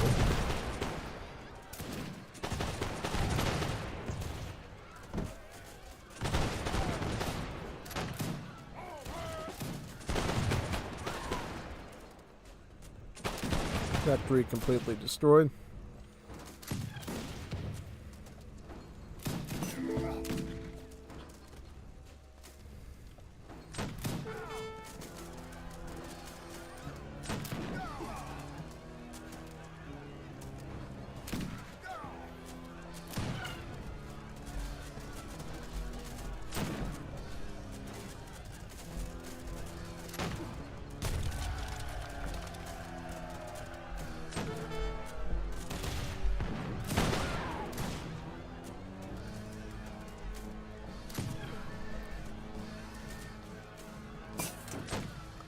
Alright, this town center will start to get siege as well. Perfect. Yep, I can see why Fiora was so tilted making assault units when you know the enemy has maneuver is never a great thing. Yeah. It's never a great thing to go up against Kap in general though, because look at that score. Look at the 60, 60, 60. Fiora with only half the Rico score. Really behind in that. But that's alright because Kapi is the MVP of Germany Eco, so of course they're going to fall behind against that, especially when you're getting Manor Houses pumping out extra bills. Like, see this graph? Like, this is what it does to you, really. And then in the military unit pop, yeah, it reflects it here too, basically. And then in the resource graph, yeah, it's like wow, off to the moon, basically. Like astronaut Kapi flying to the moon. Oh wow, so Fiero actually deleted his buildings? Oh, he deleted his buildings. Oh, that's classic. uh, oh, you didn't see the magic. Look, Fiero. Oh, oh, I did see the magic. I wish I saw the magic. They shoot each 2 seconds instead of 3 seconds. Yeah, that's a big improvement for those units.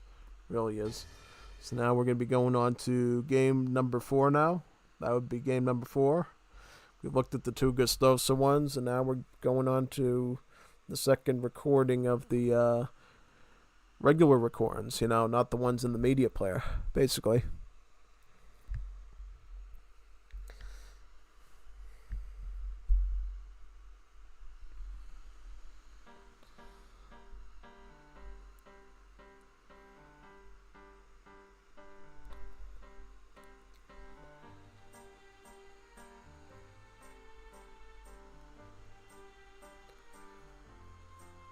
Alright, so what's the second one called here in the list?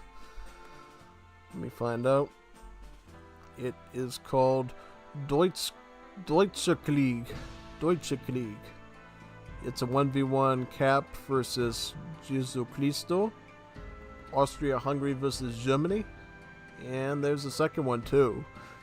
We'll do the first one first, and then we'll do the second one second. Yeah.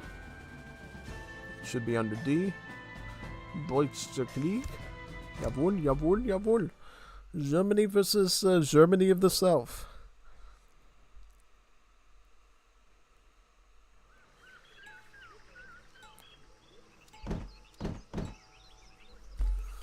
Alright, so here's Germany collecting all the crates. And then on the other side, we got Jesu Christo playing as Austria-Hungary. About. Yeah, this should be a good matchup, you know. Austria-Hungary used to be a very... Austria-Hungary went through a lot of phases. They used to be really strong and then very weak, and now they're sort of usable again, you know. So they've grown a very big way, you know. Come a very long way, basically. Yeah. You could really think of them as sort of the closest thing to old school Germany, really, in terms of functionality.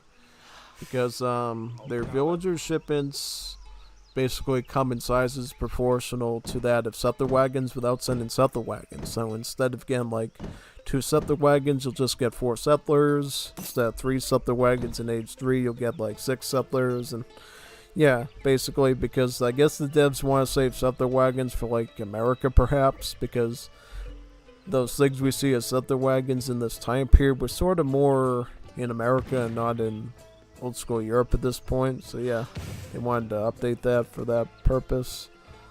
And then the other thing is with Austro-Hungarian cards is when you ship a card, you get free hussars.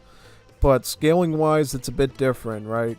Because like in Legacy, you'd get like free 2 yuans with age 2 cards. With Austro-Hungary, it's like 1 hussar, and then the hussar numbers would go up by 1 with each age up. So an age 4 card would have 3 hussars instead of 4 yuans. That's because hussars statistically are much more valuable in the game than yuans are in terms of raw stats, because not only do they have okay damage, but they have great HP. You know, yuans can be swept up very quickly. Hussars, it's kind of hard to do unless they're really throwing those units hard.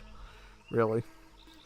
I'm going to be curious here to see what Austria-Hungary actually does for their deck here, especially considering they're going to be doing about 2 duels here in total. So it should be really interesting to see what the Austria-Hungary's up to here.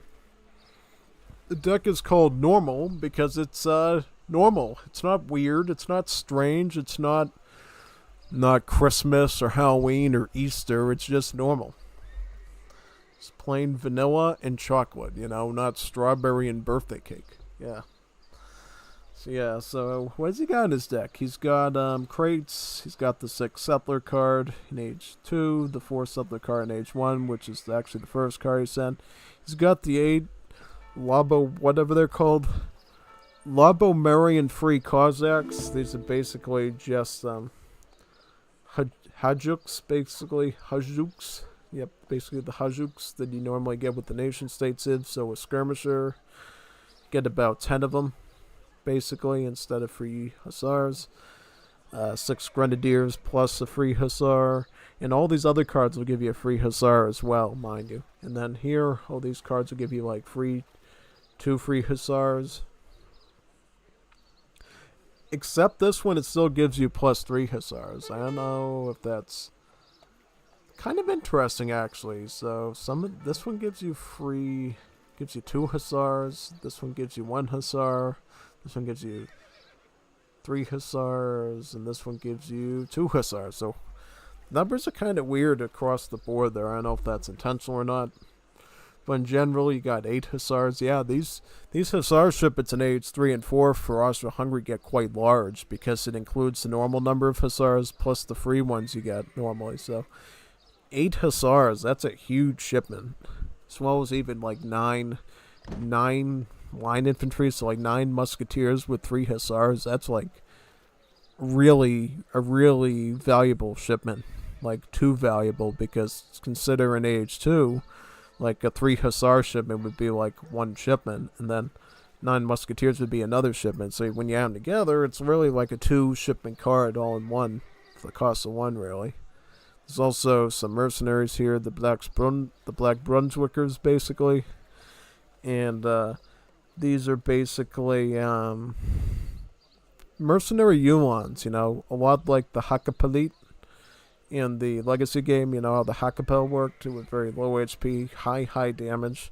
Well, those are these things, basically, been moved over to Wars of Liberty. Most of the combat cards are situated for the Magyar units and the cavalry. Actually, all of them are for the cavalry, so these all benefit hussars, which, again, is one of the main units that Austria-Hungary focuses on.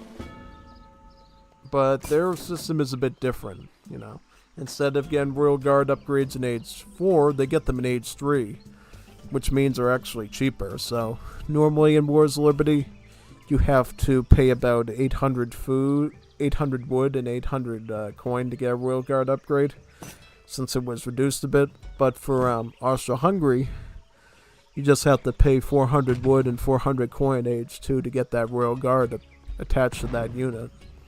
For Austria-Hungary, their Royal Guards are the Radetzky's Hussars and the Deutschmeister line infantry, just about. So, strong muskets and strong hussars. But the grenadiers and skirms are pretty well improved as well across the board, as well as having cavalry combat. They actually get a really strong card for their mortars as well that gives them more splash damage, to the point that the mortars will actually start to damage other units that are near the buildings, like regular units, villagers, and other buildings too, turning Austria-Hungary into like a mega siege civ, really.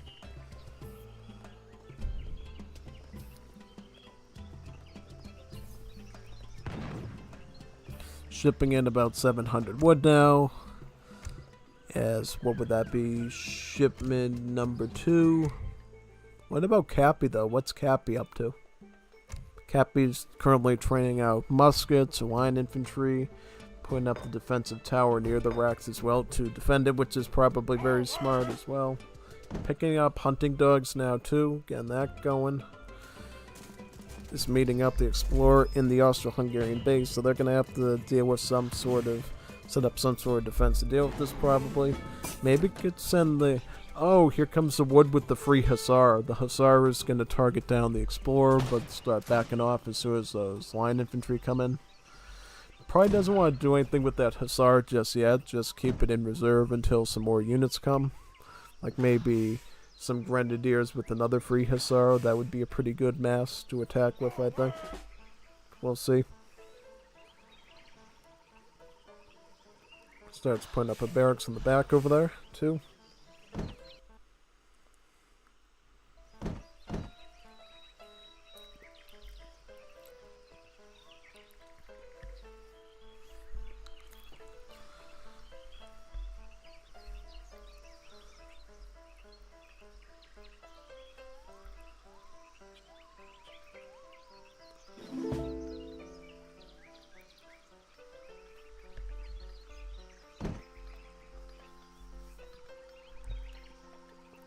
Trying to make another strike at the Austro-Hungarian base.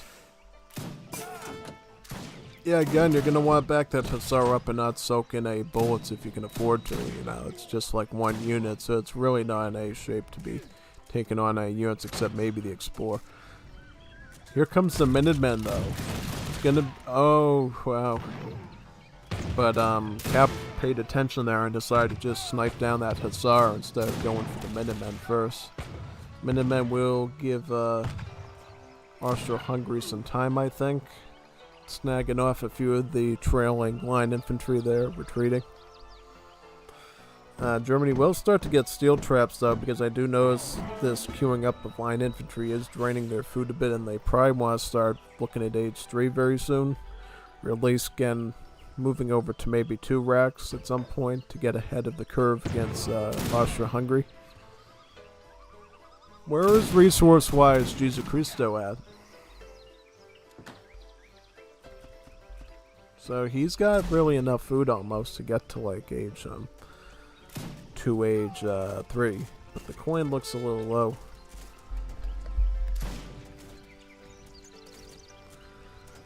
He's gonna start queuing up his own line infantry, so it's gonna be musket wars for the foreseeable future. Yeah. About 6 settlers coming in at that town center there, so that should be a big eco boost overall. Really the only way you can catch up against a civ like Germany, they get so many free vills from their manor house boom. Or their Meitskirchen boom, as it's called in Germany.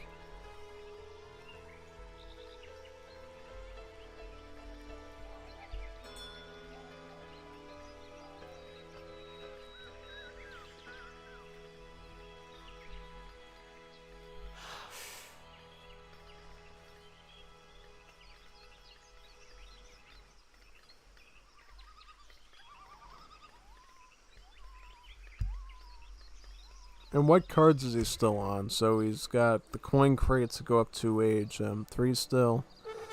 As a real backup could go with the Grenadiers or the Frikosakens here, basically too.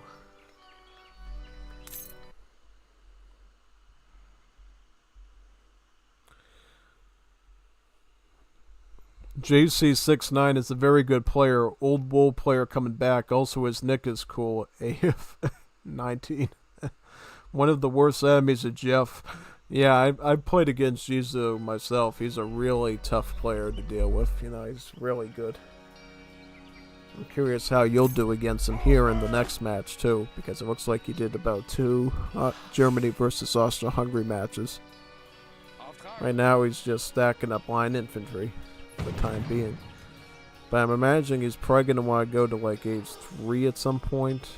Especially as Germany's starting to get their coin going. It does look like though they are eating into a lot of those pretzels and schnitzels to get some hussars out. Probably for a push of some kind. We'll see though. Should be very interesting.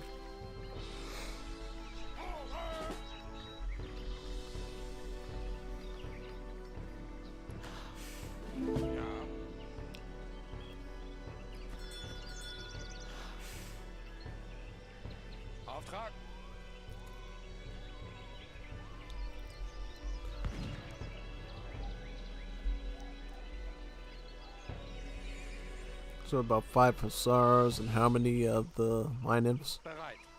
About 27. Good to know. How many on the Jesus side? About 16 of them. Alright, not bad. Not bad at all. He's starting to age up with the gunsmith, who will grant Austria-Hungary some skirmies. So some skirmishers.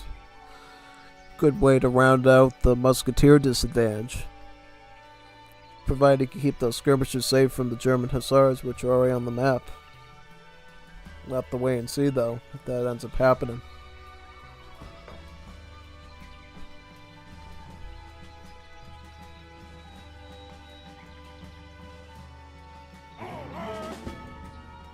Still queuing out the line infantry though, so just focusing on pure mass. To meet up to whatever the Germany is doing.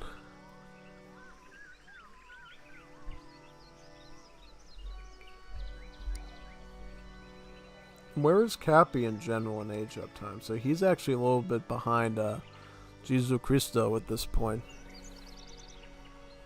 Queuing up Lion Inf and Hussar there.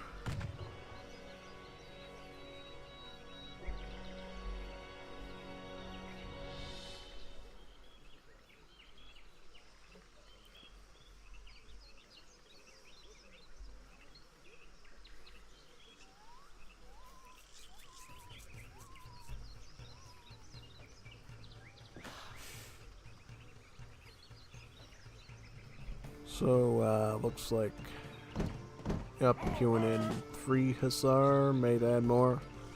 It's needed 4 Hussar.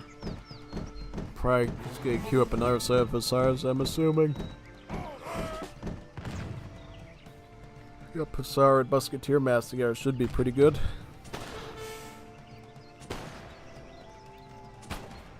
City Planner, that's actually the same as the Bishop in the 5th edition, so you'll actually get a covered wagon with it, which is nice to get another TC. Definitely helps with map control as well as booming.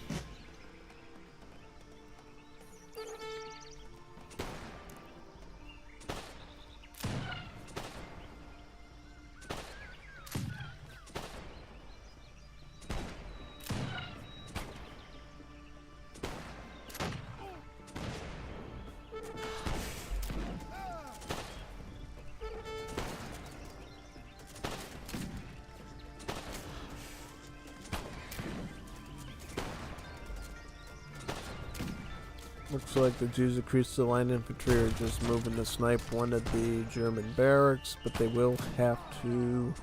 Is there any skirms? Yeah, he's going to want to retreat.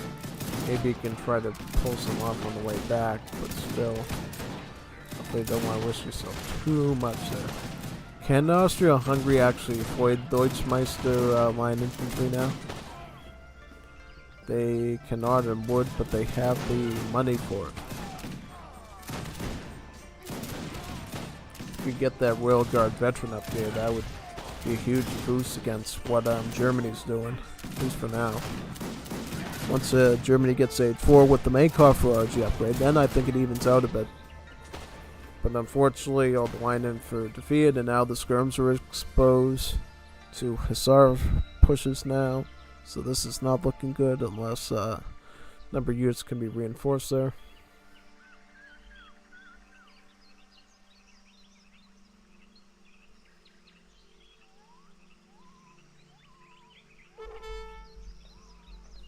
What's that over there?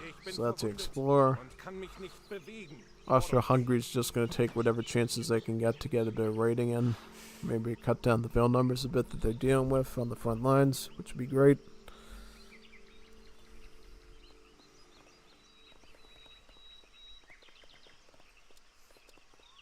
Shipping in 8 Hussars, followed by the 9 line infantry cards that I mentioned before.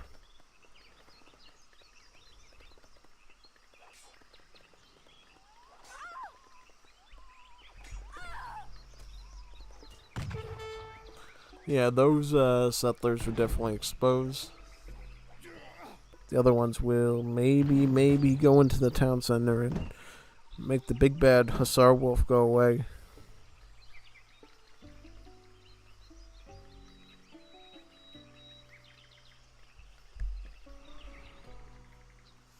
Any paradigm change? Okay, so Austria-Hungary will be going up with the colonel.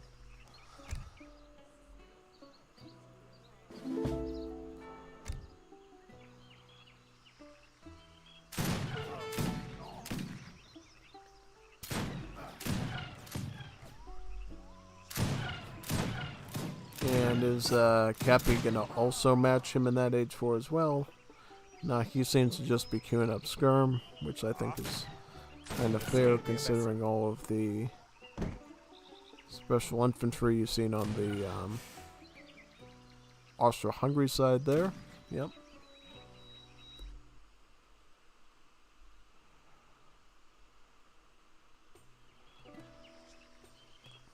I wonder how many skirms it would take Germany to basically be able to push through that line of Hussars there.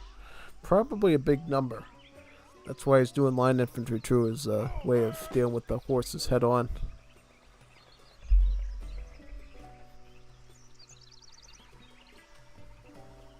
Ooh, we sent the 10 Yuan shipment as well. This will upgrade to the veteran as well.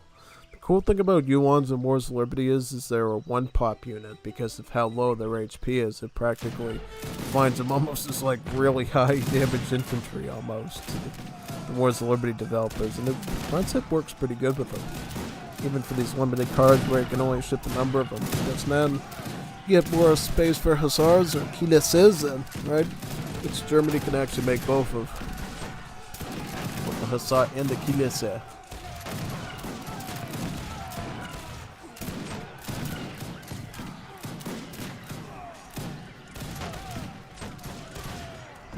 Yeah, just an overwhelming Germany sweep there, I think. It didn't matter what sword build Jesus Christo was going to do. Looks like Kap was just 20 miles ahead of him on that whole entire planning of that entire match.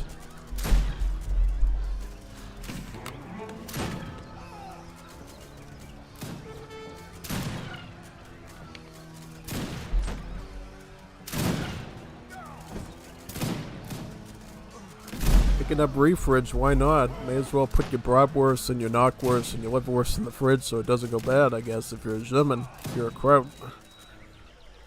Jawohl. Jawohl, win for Germany. Yep, the Kap advantage. More resources, more kills, more units. Kap, Kap, Kap, Kap, Kap. Even Jesus Christo's struggling under the weight of it.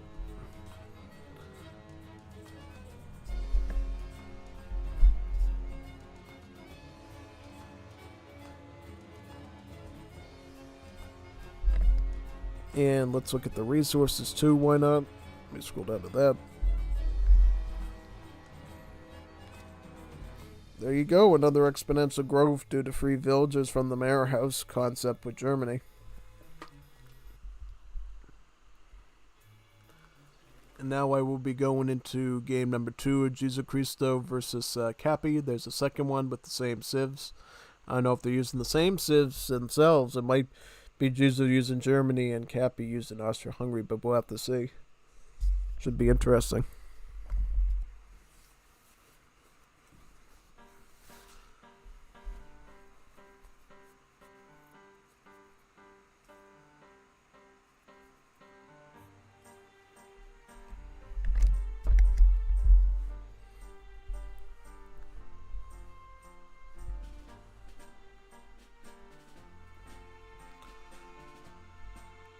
So record games, look for the same title just with the 2 in front of it.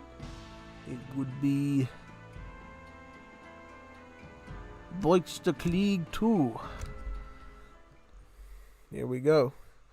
This one now.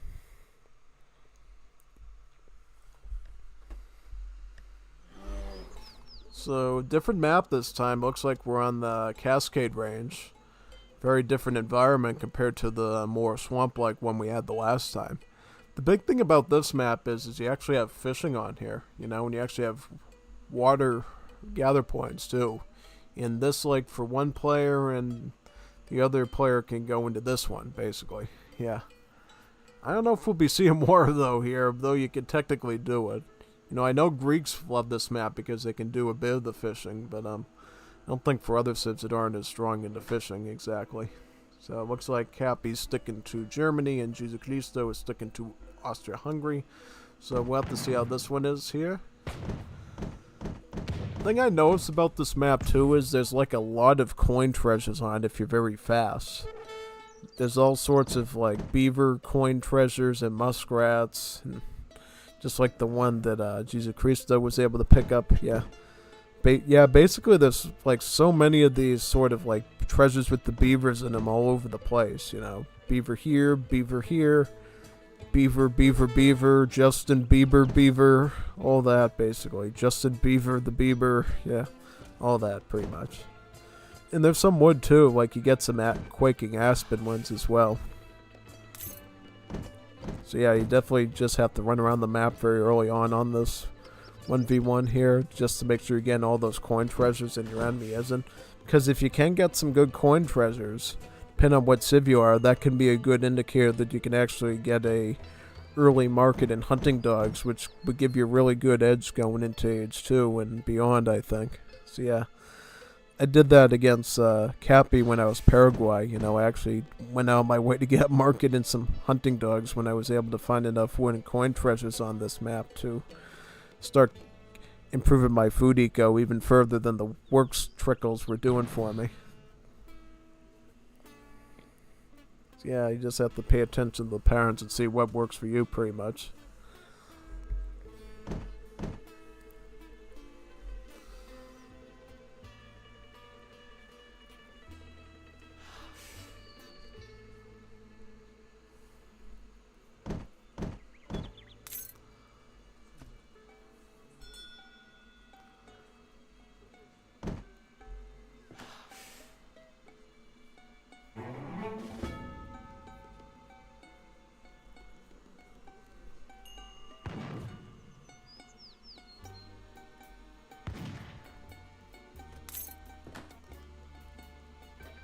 Just gotta start shipping in some settlers here too on the Germany side.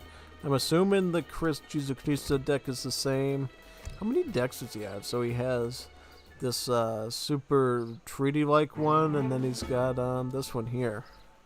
I think this one probably is the better one, you know. I don't think he really wants to use the super late gamey one unless it's like treaty. Because it literally has Ivden Bucharest, which basically makes your explorer better against spies, ninjas, and caudillos. That must be an old effect from the Habsburg Civ, because this card was around since the Habsburgs, and basically what it did was, well, you gotta sort of understand what the Habsburg Civ was all about back in the day before Austria-Hungary. The Habsburgs were essentially a civ that had only mercenaries in their military roster.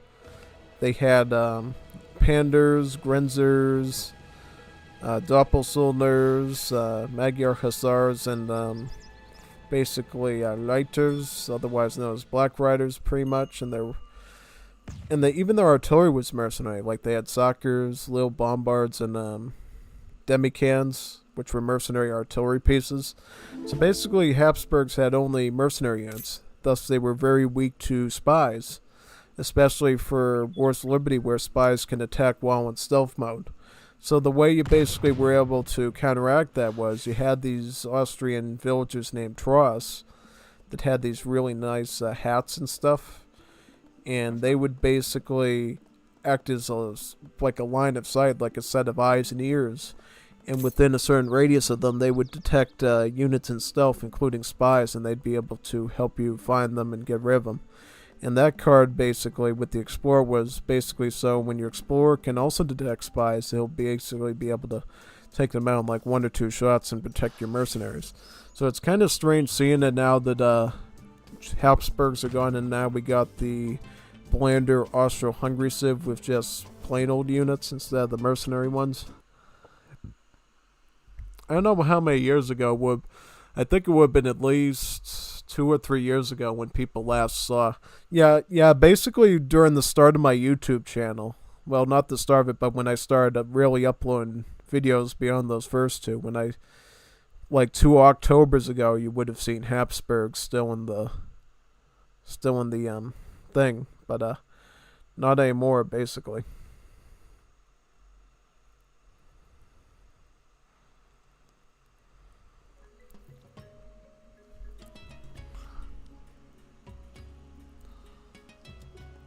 Going for the Artisan, so basically that's the same as Core Master. It'll give you about 400 wood.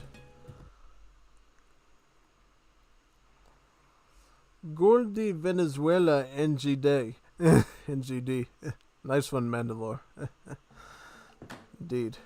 Mandalore's certainly been around to face it up against Jesus Cristo as well. You know, Mandalore's a very old name in Wars of Liberty history. I think he wasn't he in this first tournament with Kika Mademitos, basically? Yeah, like, how long ago was that? That was back in, like, late 2015, early 2016, so almost like a decade ago. Yeah, that's how long Wars of Liberty's been around. Like, it's almost been, so far it's been around for, I think, like, maybe, well, it came out in, like, 2015, like, that's when the mod was released, so, like, in, like, September of next year, that'll be like a whole decade that Wars of Liberty has been available to play by players around the world, basically. But in terms of development, it was developed for a decade before that, so it's like 20 years of Wars of Liberty code being out there in the universe, basically, which is really interesting, you know. If you're a Gen Alpha, you know, a skibbity toilet person, you probably weren't even alive when Wars of Liberty was first being developed, which is pretty interesting, you know. Right around the time that AoE 3 initially came out, back in the early days of the Asian Dynasties. The early days when the Napoleonic era was like the super new thing at the time.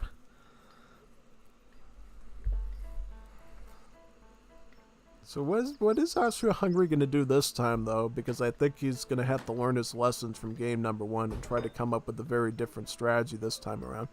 So he's getting started with the barracks right now. Yeah. Oh yeah, I should mention too, previously when they were the Habsburgs and for a little bit of a period of time when they were the Austro-Hungarians, the Austro-Hungary Civ did have the building set of Central Europe, Central and Eastern Europe, but eventually, for whatever reason, the devs decided that Austro-Hungary should have the building set of Western Europe, which I felt was pretty interesting. So yeah. They got literally the same types of buildings that the British and the French and the Dutch got, which is pretty cool, you know, and very different, I think. When you think it would be more closer to that of their German neighbors to the north or the Russians, which is pretty interesting. Kind of caught off guard here, it looks like, you know. Barely getting that house down with line infantry right on top of them. But that Minutemen are going to be able to come and scare those away, I think. Has to get those settlers away, though, or else he'll take some critical village or second losses there. That outpost at barracks is quite close to the Austro-Hungarian base. So I think Jesus Christos is going to have to be very careful and meticulous in how he handles that here. Yeah, seems like it. This time he sends the skirmishers, the Fleckosakens. Yep, these are basically just the Hajuks. So the way that the Hajuks work compared to normal early skirmishers is instead of having decent HP, they actually have low HP, but they have more damage and they deal better multipliers. As you know, basically your everyday early skirm like this would only have about 1.25 against heavy infantry. These have about 1.5, which is actually closer to that of some early skirmishers too, pretty much. Like I think the old Kia in Japan had that, as well as some other stuff too. Yeah, basically. But don't the like actual Hajuks actually have more multipliers than this? I thought that was like 1.75 or 2 or something, or maybe that was like a thing in the back of my mind or something. I don't know. Either way, having these decent early skirms is a pretty good edge, I think, in defense. And it will force Kap to actually do Hussar again if he actually hopes to push through them. Because these things do have the multipliers to cut through line infantry very easily. And 4 additional range over them to basically kite somewhat effectively there. Yeah. And where did everybody go? I see we have no concurrent viewers now. So did everybody just leave?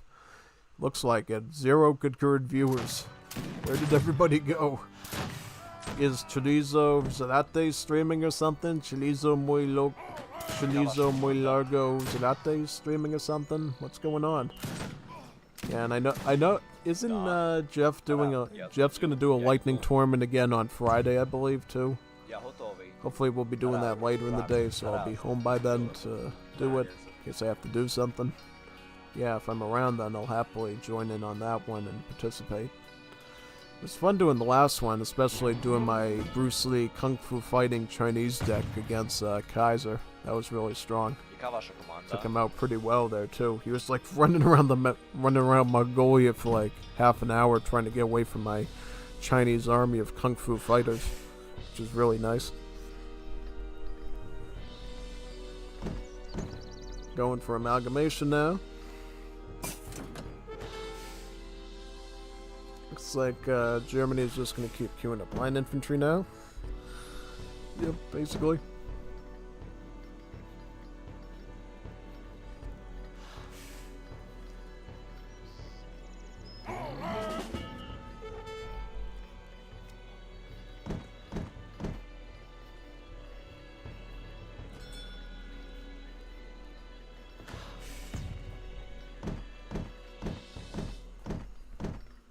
So, training 3 hussars as well as shipping 3 hussars. So, hussar, hussar, hussar.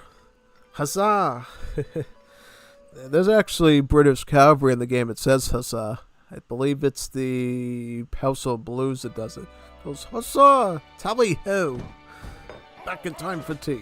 Just like that. What's going on here, though? Oh, the Explorers rating.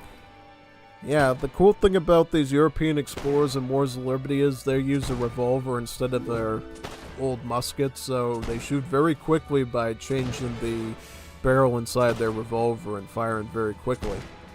So yeah, they go like pew, pew, pew, very quickly, you know. Is it actually, yeah, I think it is quicker because I remember that the explorers in Legacy had more damage but shot a lot slower.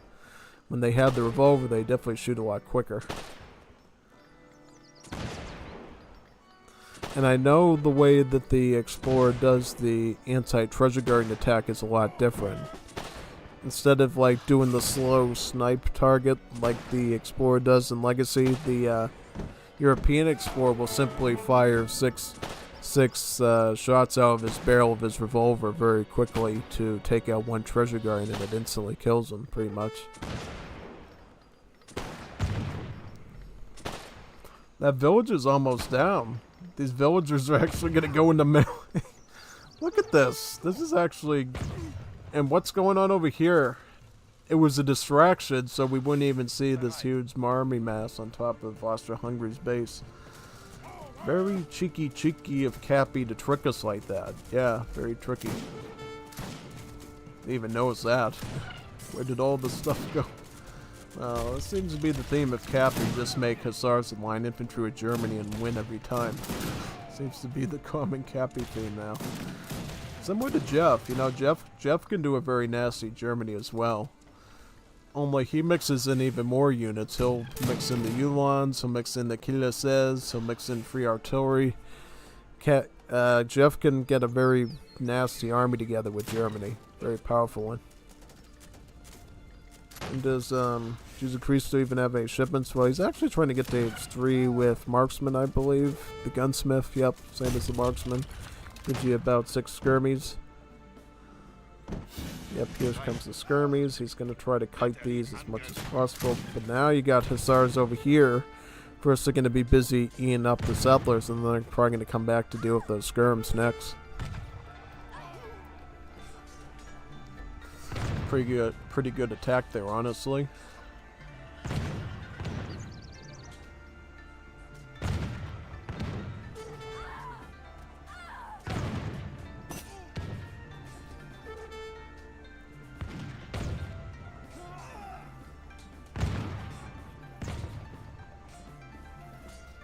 Oh wow, definitely come through all those villages there.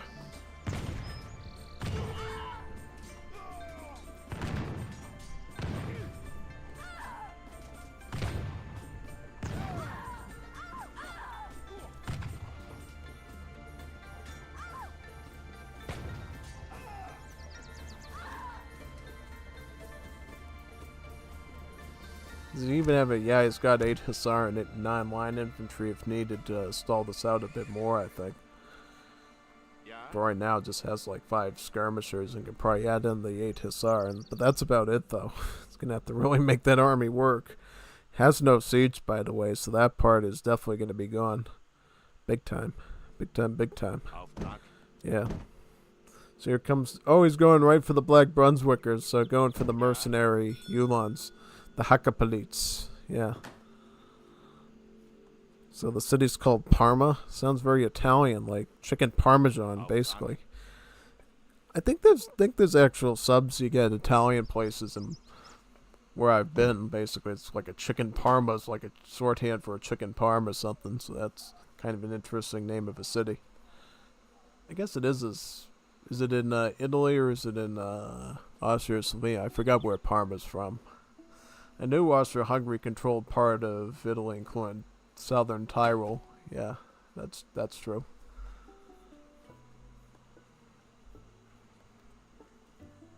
Yep, and then when Italy reclaimed it, there's basically parts of Italy where they actually wear all German Leinhosens and stuff. It's pretty interesting. In the very northern section bordering Austria.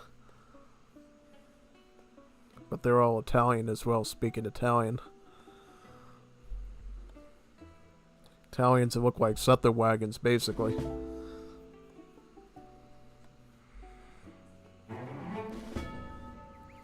These get a lot of damage, 121 damage. That's a lot of damage, but barely any HP, you know. Just under 300 damage. 300 HP, that is. Covered wagon right here is kind of risky, but probably at this point doesn't even care, really. It's probably just going to try to get those veteran upgrades going before the Brunswickers come in. What are the Brunswickers going to do? Well, he can't actually cross there. He actually has to go through this way, which is probably going to get him spotted, I can imagine. We'll see, though. He's probably going to see those coming through here, yeah. Now some of his units are aggroed by it. Yep. Is it going to be able to get this villager here? I don't know. It's going to do some damage. Not a whole lot. Actually, he probably just wanted to look good for the post game when I analyze it. That would be my guess. Yeah, nothing else. Just look good for the post game. Exactly. Then ships in the Jyllands next. Jawohl. Jawohl, jawohl, jawohl. In den Kampf. Angelebt. In den Kampf.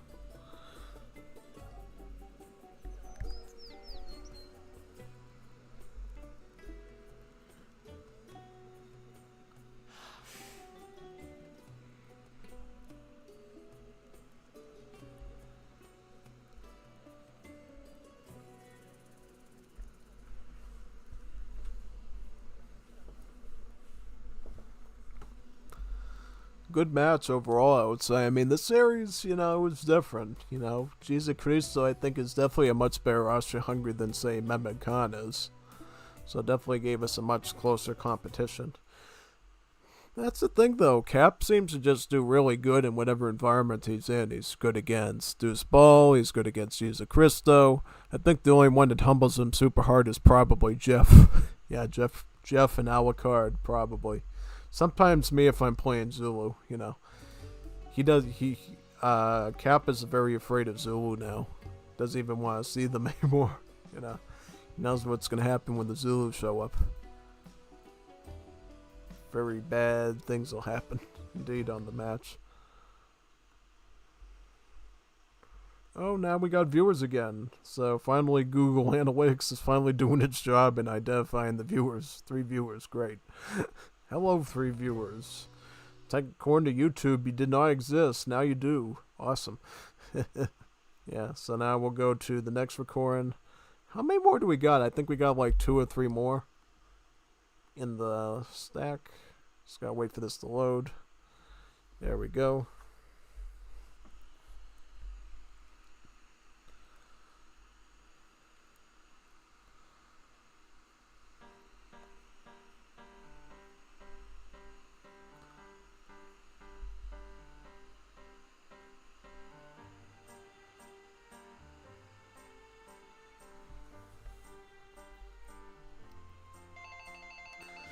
Yep, let's just deal with that call first, and then I'll get the next one on.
So the next match will be called No Bombards, No Party, Chinese versus Ottomans.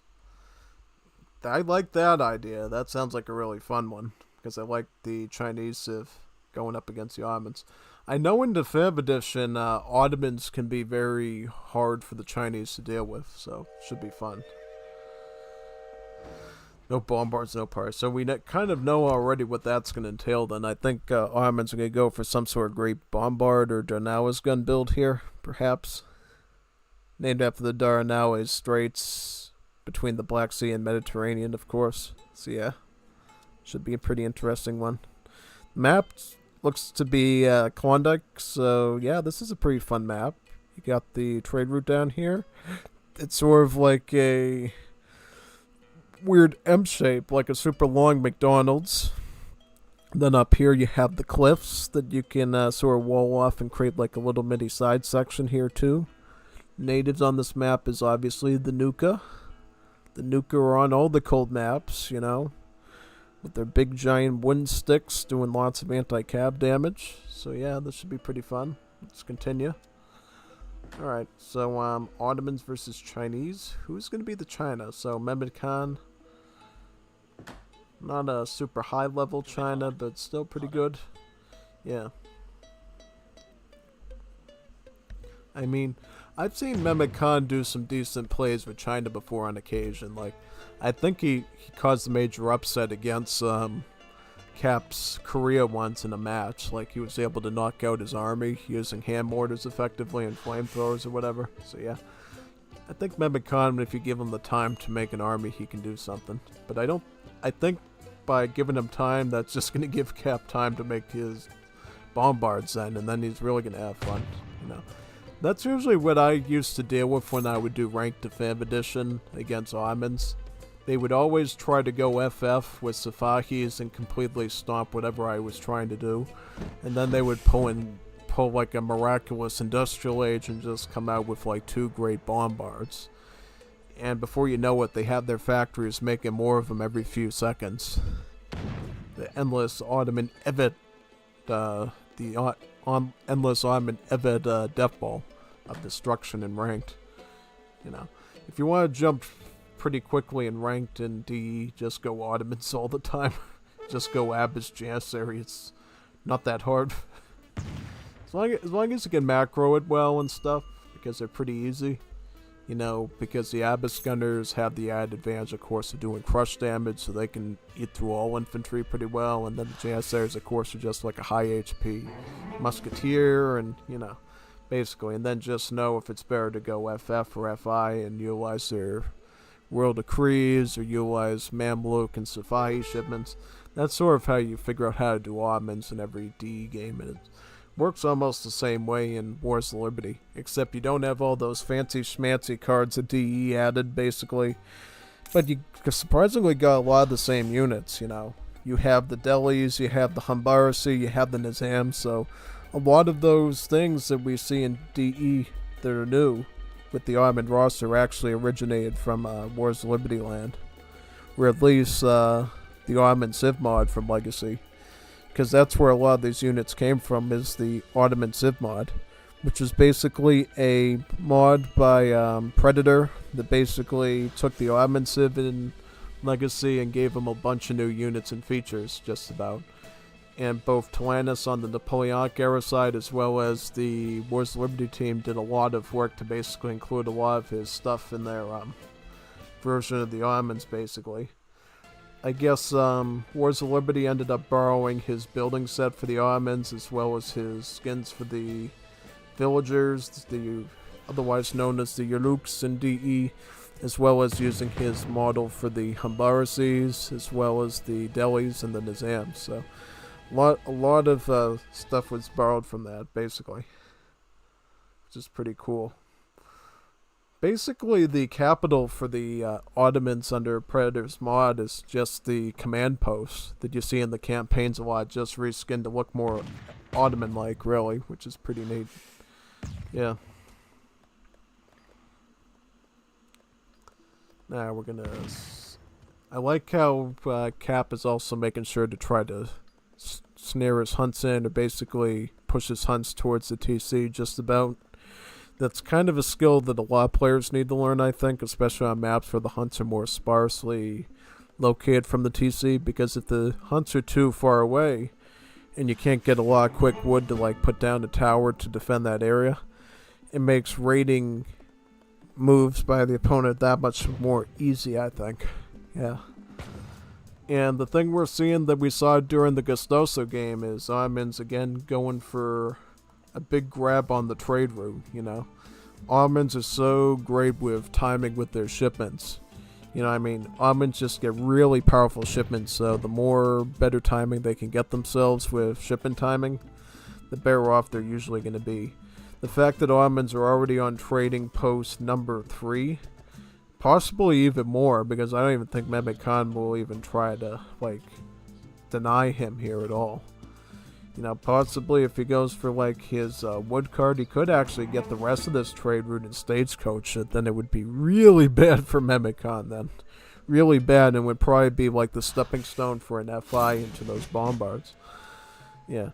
So, it looks like he's going for a naked FF, so he's actually going to do 700 coin first to improve his age up time, and then get the 700 wood for either defense and infrastructure, or to probably grab those other trading posts and get the Stagecoach on the whole route, which is going to be a very big route because it's got like 5 trade sockets on it, so that's pretty large for a 1v1.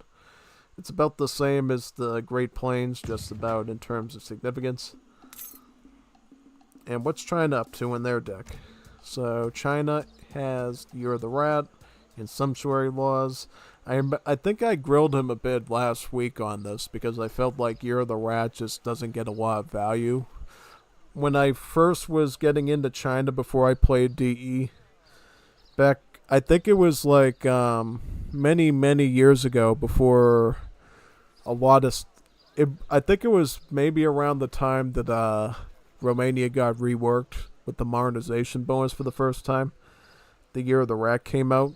Back in those old days, those really old days, I think, in general,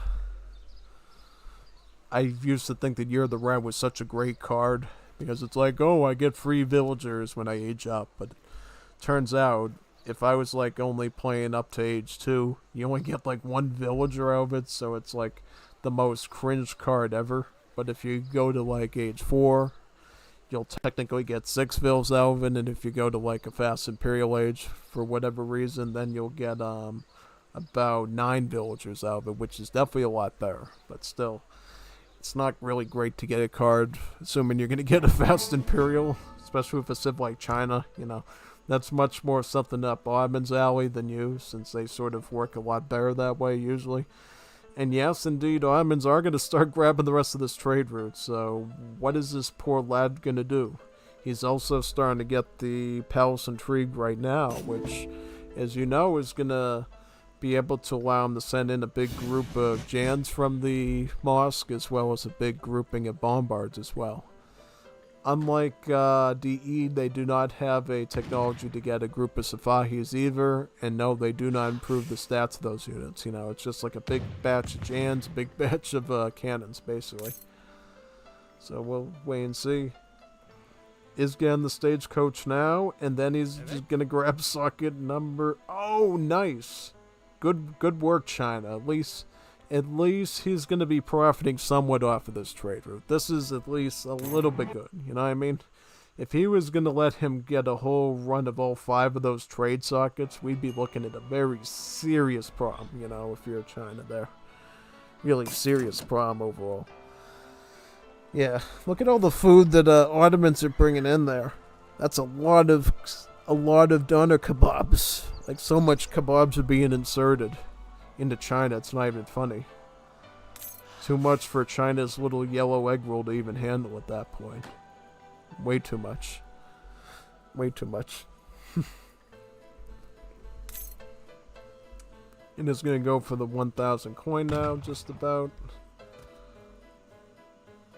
So where's that coin gonna come in from? Right there. Yep. You gotta grab the coin to use the coin, by the way, so don't just leave the coin there on the floor. Somebody will take it. Maybe even China. Sentry. Did he send the sentries after the what was that about? Why would he send the sentries after the Explorer in like age 3? Oh wow, that's totally unexpected. Yeah, but as you can see here, even just holding 4 of the 5 trade sockets is really enough to get the whole thing going. And as you can see here, this indeed looks like the command post from the campaign because it's a huge box shape rather than the normal rectangular shape of the capital. He's also starting to get the temple now too to get some XP trickle. The way Wars of Liberty works now is you get the royal decree text from the capital and not the church now. The church is only good for trickling experience points and training healers now, pretty much. No longer do you have all those cool religions of the past, you know. I remember the good old days when we had Judaism and Islam and Buddhism and Hinduism and all those cool things, including the Kapi and so forth, right? Those indeed were the days, you know. I thankfully got to upload a video with the Kapi before it got removed in one of the betas, so that was good at least. If you want to check out my channel, look up the Avatar Kapi on it. I did, like, I think last year, I believe, or maybe 2 years ago, something like that. Yeah, the good old days when faith was still faith.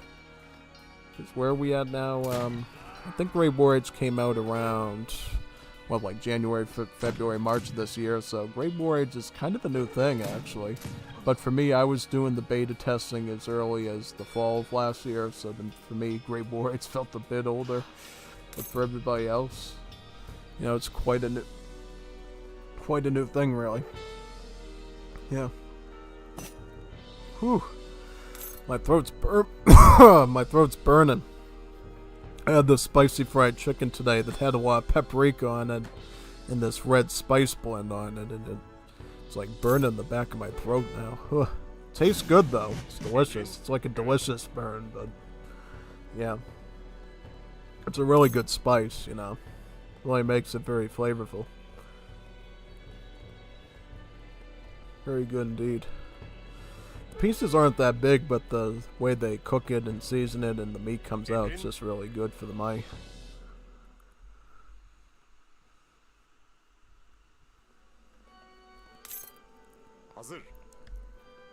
Is going to start shipping the Safahis first, and then probably the Bombards afterwards, I would imagine. Yeah. 6 delis, though, is not bad by any means. They have a lot of HP, though. I think for Hussars, like 410 HP without upgrades is pretty good, right?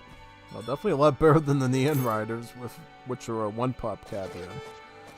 Doesn't have a lot of anti-cab, though. Only a couple of Tigermen here, which are basically just Quang Pikemen in Wars of Liberty terms. And these guys would be like your step riders, right? Except these guys actually have stronger multipliers because they have full anti-infantry multipliers instead of just anti-skirm ones, making them like actual lancers almost. But not really, because their anti-infantry multiplier is so small, they still get classified as scout units and not assault units, basically. Which I think, you know, benefits them more because if they kind of ended up in the assault category with more multipliers, then they would be pretty snipeable and cheesable by enemy muskets, I think. So it's kind of good that they kept them in the scout category. Just makes it go a bit easier. At least until they start really reworking the China Civ and the other Asian Civs, pretty much. Yeah. Now we see the Bombards come in from the Royal Decree. 3 Dardanelles guns, basically. That's a big army. Big army of Bombards there.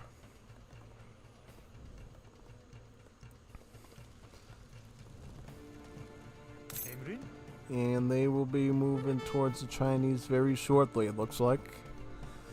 Ever more slowly, yeah. Here they come, here they come. Just about.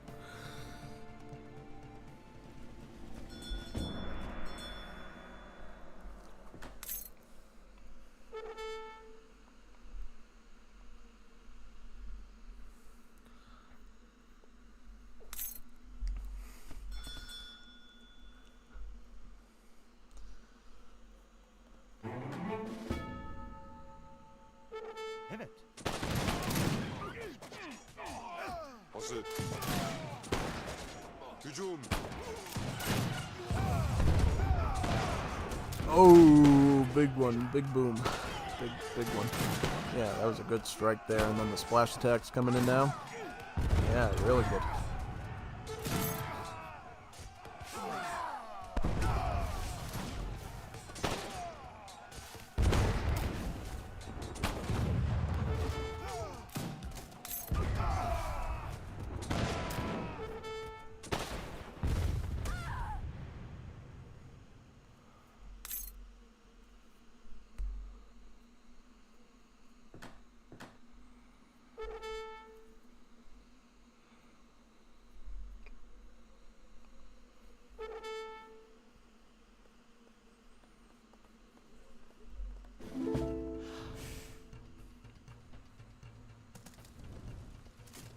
Start CJ on that market, it looks like. Ooh, nice. Nice.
Do something for 1 second. Just figured I'd play the rest of this match for you now, because it's really just a bunch of basic action here. The Bombard's just doing Bombard stuff. And certainly having a bunch of Sophias in the front lines too makes it kind of an infinite death ball that China just can't deal with, whether it's Wars Liberty or D, honestly. Yeah, just about. There we go. I'll just leave it on the post game for you, and then I'll come back. Which I think this is. Look at this. Look at these stats. I can show some of the graphs to you afterwards if you want. And then we got one more game to do too after this one, so stick around for that one too.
Check these graphs here. So this is the villager map here, or graph, and then the military unit one, and then the resource one. So it seems like a general theme is, even if we look at here, Kap always has, well actually, because of the very strict FI build that Kap was doing, his overall resources were actually pretty close to that of his opponent, with Mehmed actually getting more wood and coin, which I find kind of interesting there. Yeah, pretty fascinating actually. Hello, somebody there? Yeah, I'm here. Had to go do something real quick. Now I'm ready to do the last match of our casted game stream. It's loading up right now. Just gotta find what it's called. I think it has the Serbs in it, so that should be really fun. Let me see where it is. Let me see what it's called. It's called Serbians versus Hods in a 1v1. I actually like this, and it's on the high plains too. One of my favorite ESOC maps. Let me find S for Serbs. SS Serbs. Serb versus Eros HP. Why is there HP in there? What's up, hit points? Eros hit points? I know the Hods had hit points. Not everybody had hit points. So here we go. Let me just adjust the line of sight here. Basically, all you need to know with with the high plains is you get this really nice trade route with about 5 TPs on it that goes through the whole map. The natives are also really nice here. You get the Cheyenne and the Comanche, so some really good cavalry natives. Overall, this matchup should be pretty fun because, as you know, the Hods in Legacy Anti are very hyper aggro, with one of the easiest rushes to learn, I think. And then on the other side, you got the Serbs, who, as they lose units, the other nearby military units actually gain temporary attack points for those fallen comrades, denoted now by graves, like actual cross gravestones, pretty much. So, I think the bonus lasts for like 15 seconds or something, where those units will actually gain more attack for all their fallen comrades. And the more fallen comrades there are, of course, I think it stacks up by about 10 or 15, I think. That's as far as it stacks.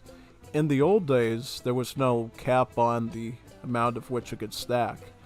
And like if you had an artillery take out like 100 units, the survivors would have like 100 range attack. Their attack would multiply by like 100% or something like crazy. Actually, more than 100%. It'd be like 400% or something. And you'd have like a skirmisher that normally has like 30 range attack, have like 270 range attack or something. The good old days of Legacy Wars of Liberty, before they really started cracking down and reworking and fixing stuff. Yeah. Good old days of old remove kebab Serbs. I think it was the days of I forget. I think it was Javier that used to play Serbs, and he used to really mass up lots of their infantry and get like skirms that had like 120 damage and stuff because of all the fallen ones nearby, and it was crazy.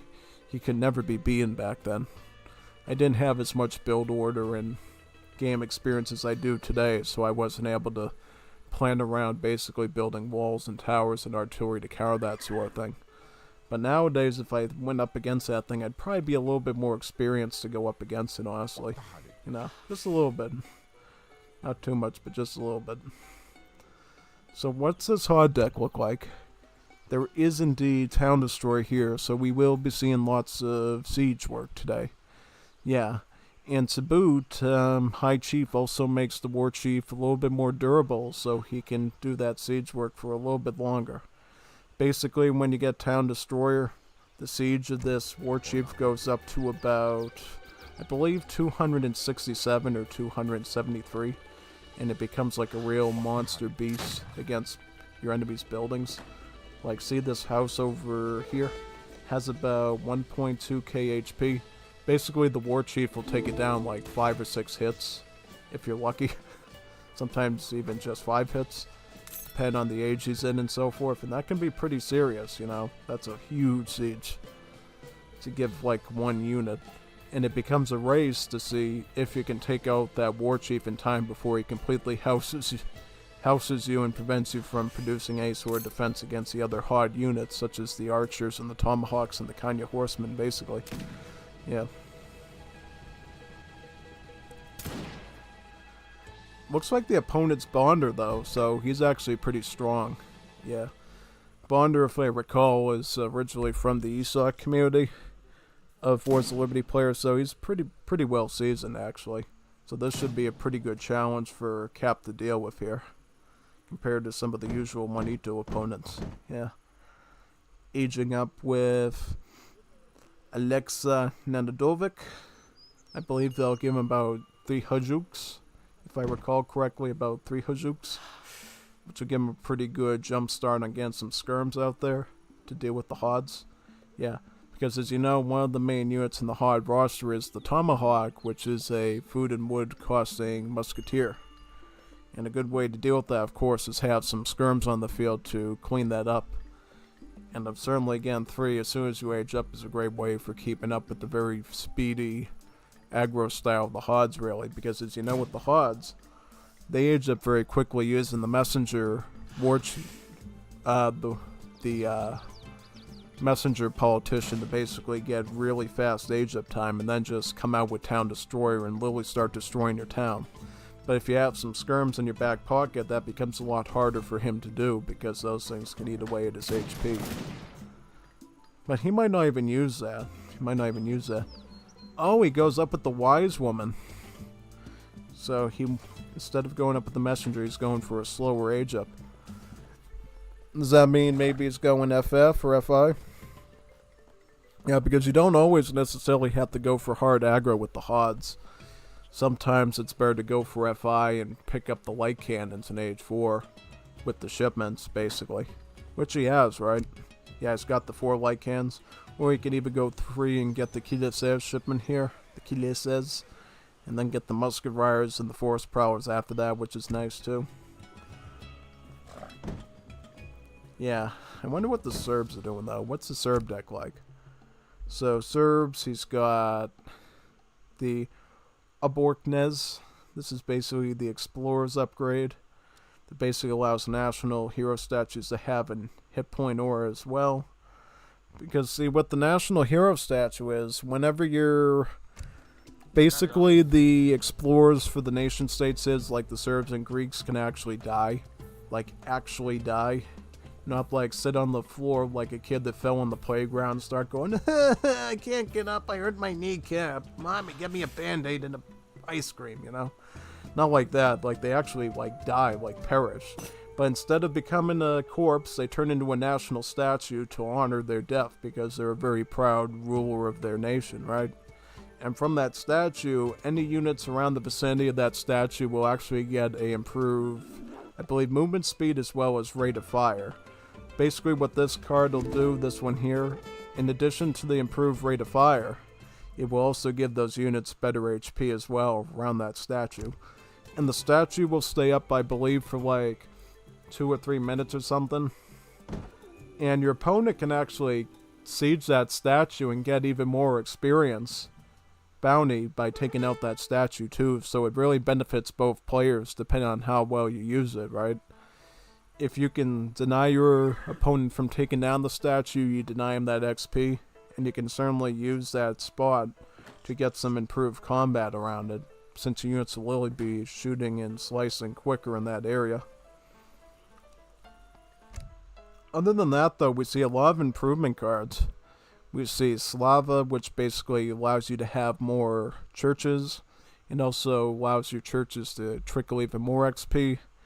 We got Abramovic Dynasty, which is another hero upgrade that basically lets you access the, the European upgrades for the Explorer at the capital, usually again Imperial Age. You'll be able to get that as the Serbs now, so your chiefs, as they call them. Note that they're not war chiefs, they're called chiefs, right? It's kind of funny because the Hods are using war chiefs, the Serbs are using chiefs, so technically everybody's a chief in this match. But anyways, basically normally these chiefs will go down pretty quickly, since they're sort of like a glass cannon type of explorer with more damage but less HP. But with a card like that going, in the late game, these explorers might actually last a good amount of time, which will allow them to do more explorer type tasks easier, as well as being able to place their national hero statue a bit better when they die, right? So you can get the most out of it, pretty much.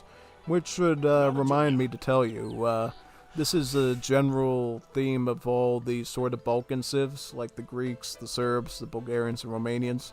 On average, their units will have low HP, but they'll have high attack. Like literally the whole Yuan concept with Germany, but extended to really everything. The Explorer, the Musketeers, the Cavalry, like the nation states cavalry, the Marauders, really just a Yuan. Their skirmishers tend to have more damage, but lesser HP. Same. Now their Dragoons are a bit different.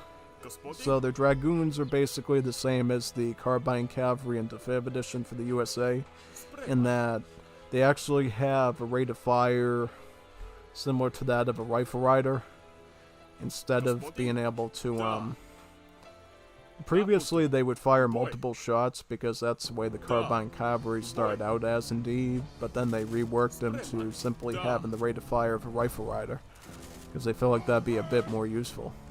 Make a bit more sense, really, than just firing like 2 shots at the same time, like a Chuko Nu almost, right? Yeah. This big recruit rush here could be pretty powerful, because as I said before, if one of these recruits dies, these other recruits will also gain more damage temporarily to match that. Like this, see right here what happens to these recruits when their graves go up. Now their range attack goes up to 30, right? For them in particular, because they have more overall damage than the standard musket, that attack is going to go up exponentially higher to like 33 now. And I imagine it's going to go up even more now to like, obviously those graves disappear now, so it evens out a bit, right? But if like a lot of these units were dying, it would stack up to like 40, maybe even 50, which is, like an Imperial Musketeer level of damage for like a number of seconds. See, I guess what Kap is doing, which is pretty smart, is instead of going head on, he is using his FF that he did to go towards Forest Prowlers, because he knows the Forest Prowlers have 20 range, and he can abuse that 20 range to basically pick off the recruits from a safe distance. So he never has to suffer the consequences of the increased attack from the recruits when their comrades die, basically. So he's able to take out their comrades, but they can never avenge their fallen brothers, basically. In response to that, Bondar ends up getting a stable, likely to add Marauders in to kind of force him to engage, basically. And just like with the Ulans of Germany, they have about the same cost. So about 50 food and about 100 coin. He seems to have... Does he have enough coin? Nope, he just got hunting... He got bloodhounds, which is the same as hunting dogs. He's starting to get marble statues, which is the same as placer mines. And then craftsmanship is the same as gang saw, just about.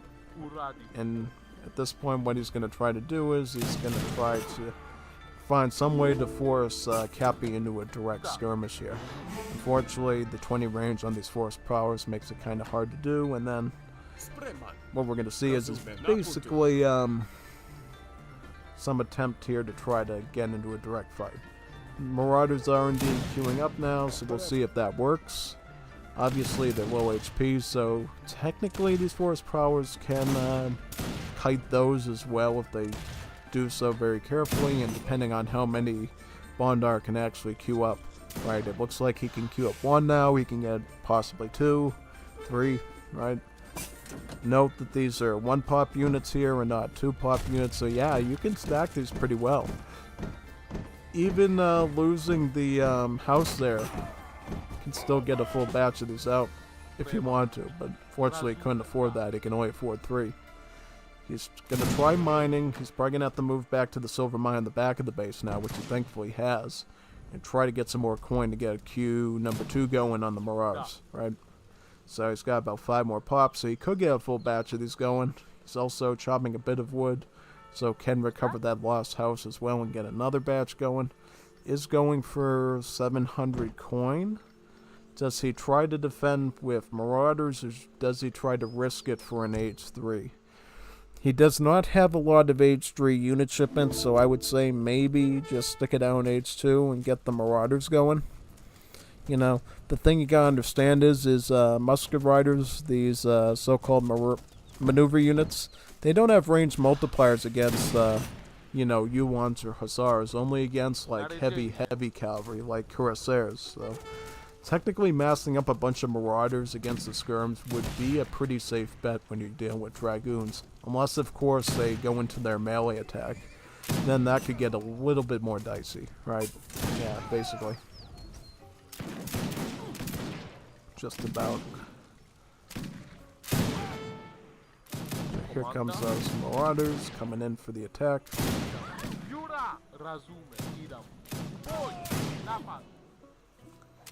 Not enough though. I think he's just lacking the numbers. Now he's got 7. But I think Kapi's going to do a good job at trying to defend those skirms as much as possible here. As best as he humanly can. Try to set up some sort of defense on that side. Yep. Here we go. Yep. Up there.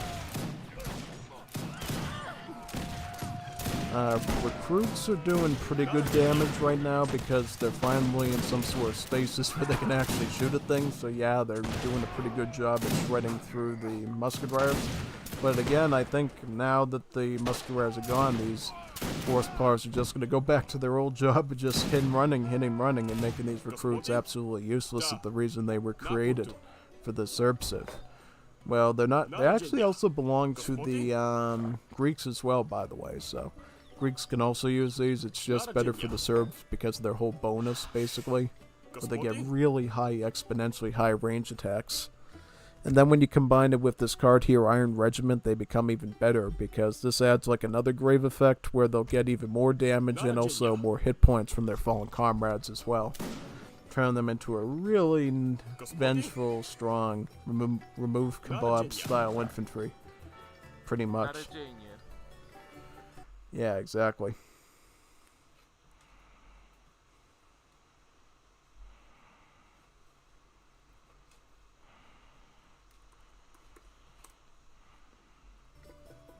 Gospodin? Commander? Here comes some more recruits here coming out of the barracks. I don't know if we can hold this off though. Yeah, here comes the Kilesers from the home city. I think the Kilesers shipment of 5 here will be enough to finish off Bondar. Because these are like fully bred assault units with splash attack, as you know. These guys are even better in melee than they are in Defam Edition because they actually have hand armor. If I'll show you right here, they have hand armor. So yeah, they can actually take a lot of melee abuse from these recruits, actually. More than they would in Asian Dynasties DE where they only have the pierce armor. So yeah, they can take some bayonet shots before going down, especially with that high HP as well. Still a 3-pop unit, by the way, too. They just have a bit less splash now. It's like 1 splash. Because when they had like 2 splash and all that hand armor, yeah, people really didn't like that too much, you know? It was really something that made Lucas Fierro even more tilted than usual, actually. And he had to borrow even more special magical brownies from Lars because of it. Pretty much, yeah. Really was a real travesty, just about.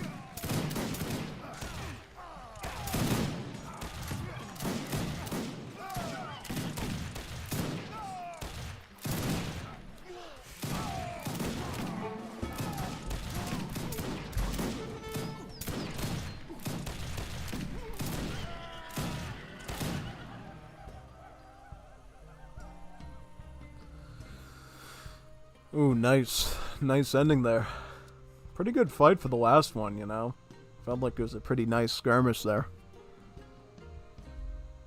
Really, really nice indeed.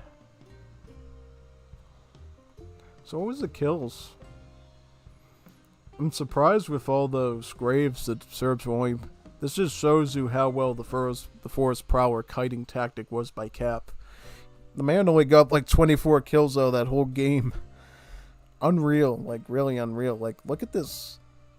Just whittled it down and then just grew. Crazy. Yeah. Just about. And the man even had more eco as the Hods in the nation stage, which I was really shocked by because I thought the nation states had just as good farms as basically the Europeans did, right? You know, because they get the same amount of upgrade cards from the home city. You know, they get farming cards in Age 1, in Age 2, and in Age 3. As well as Refridge and Royal Mint, so, and Eco Theory. So, I mean, I'm really shocked when you see Hods actually outperforming them in Eco. It really is shocking, really. Big time. Just about. Yeah. Oh, looks like Bebeder is here. Fernando Sanchez. Nice, bro. Yep, nice to see you here, Bebeder. We had a really cool stream tonight. You know, we did some pretty good games tonight. You know? But, looks like it's the end of the stream for now since we have no more recordings to do.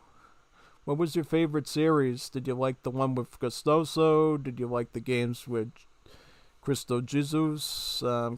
Jesus Cristo, or did you like this one with Bondar? What was your favorite series tonight? Yeah. I think I liked the, I would have liked to see that Belgium game with Kap if the recording actually worked, because Kap told me that he actually completely wrecked his Belgium with Japan, and that would have been the first time we've seen Gostoso actually destroy Kap with Japan before, and that would have been a fairly good match to do. Honestly, so unfortunately we didn't get to see that one, which is alright, you know. It's alright. But maybe we'll see it next time, you know, because I was talking to Kap and I told him you gotta get Deuceball to do a bigger series with you so I could cast it for you. Like a real series, like a best out of 5 or a best out of 7 or something. Really, really great. So yeah. Look forward to that in the future at some point. So I'll see you, I believe, next Thursday for Wars of Liberty. If you like DE, you'll see me on Tuesday. Try to get me a lot more recordings this time around, because it feels like today you went a bit skimpy, you know. We only got about, like eight recordings, because one of them out of synced or whatever. It didn't even work. Yeah, so you gotta do a bit of a better time saving your games and send them to me, if you want to make these streams super long and hard, you know. Just like Lars when he's eating his special brownies, right? So yeah, see you next time, I guess, and enjoy the brownies. They're made by Lars, so they must be very magical.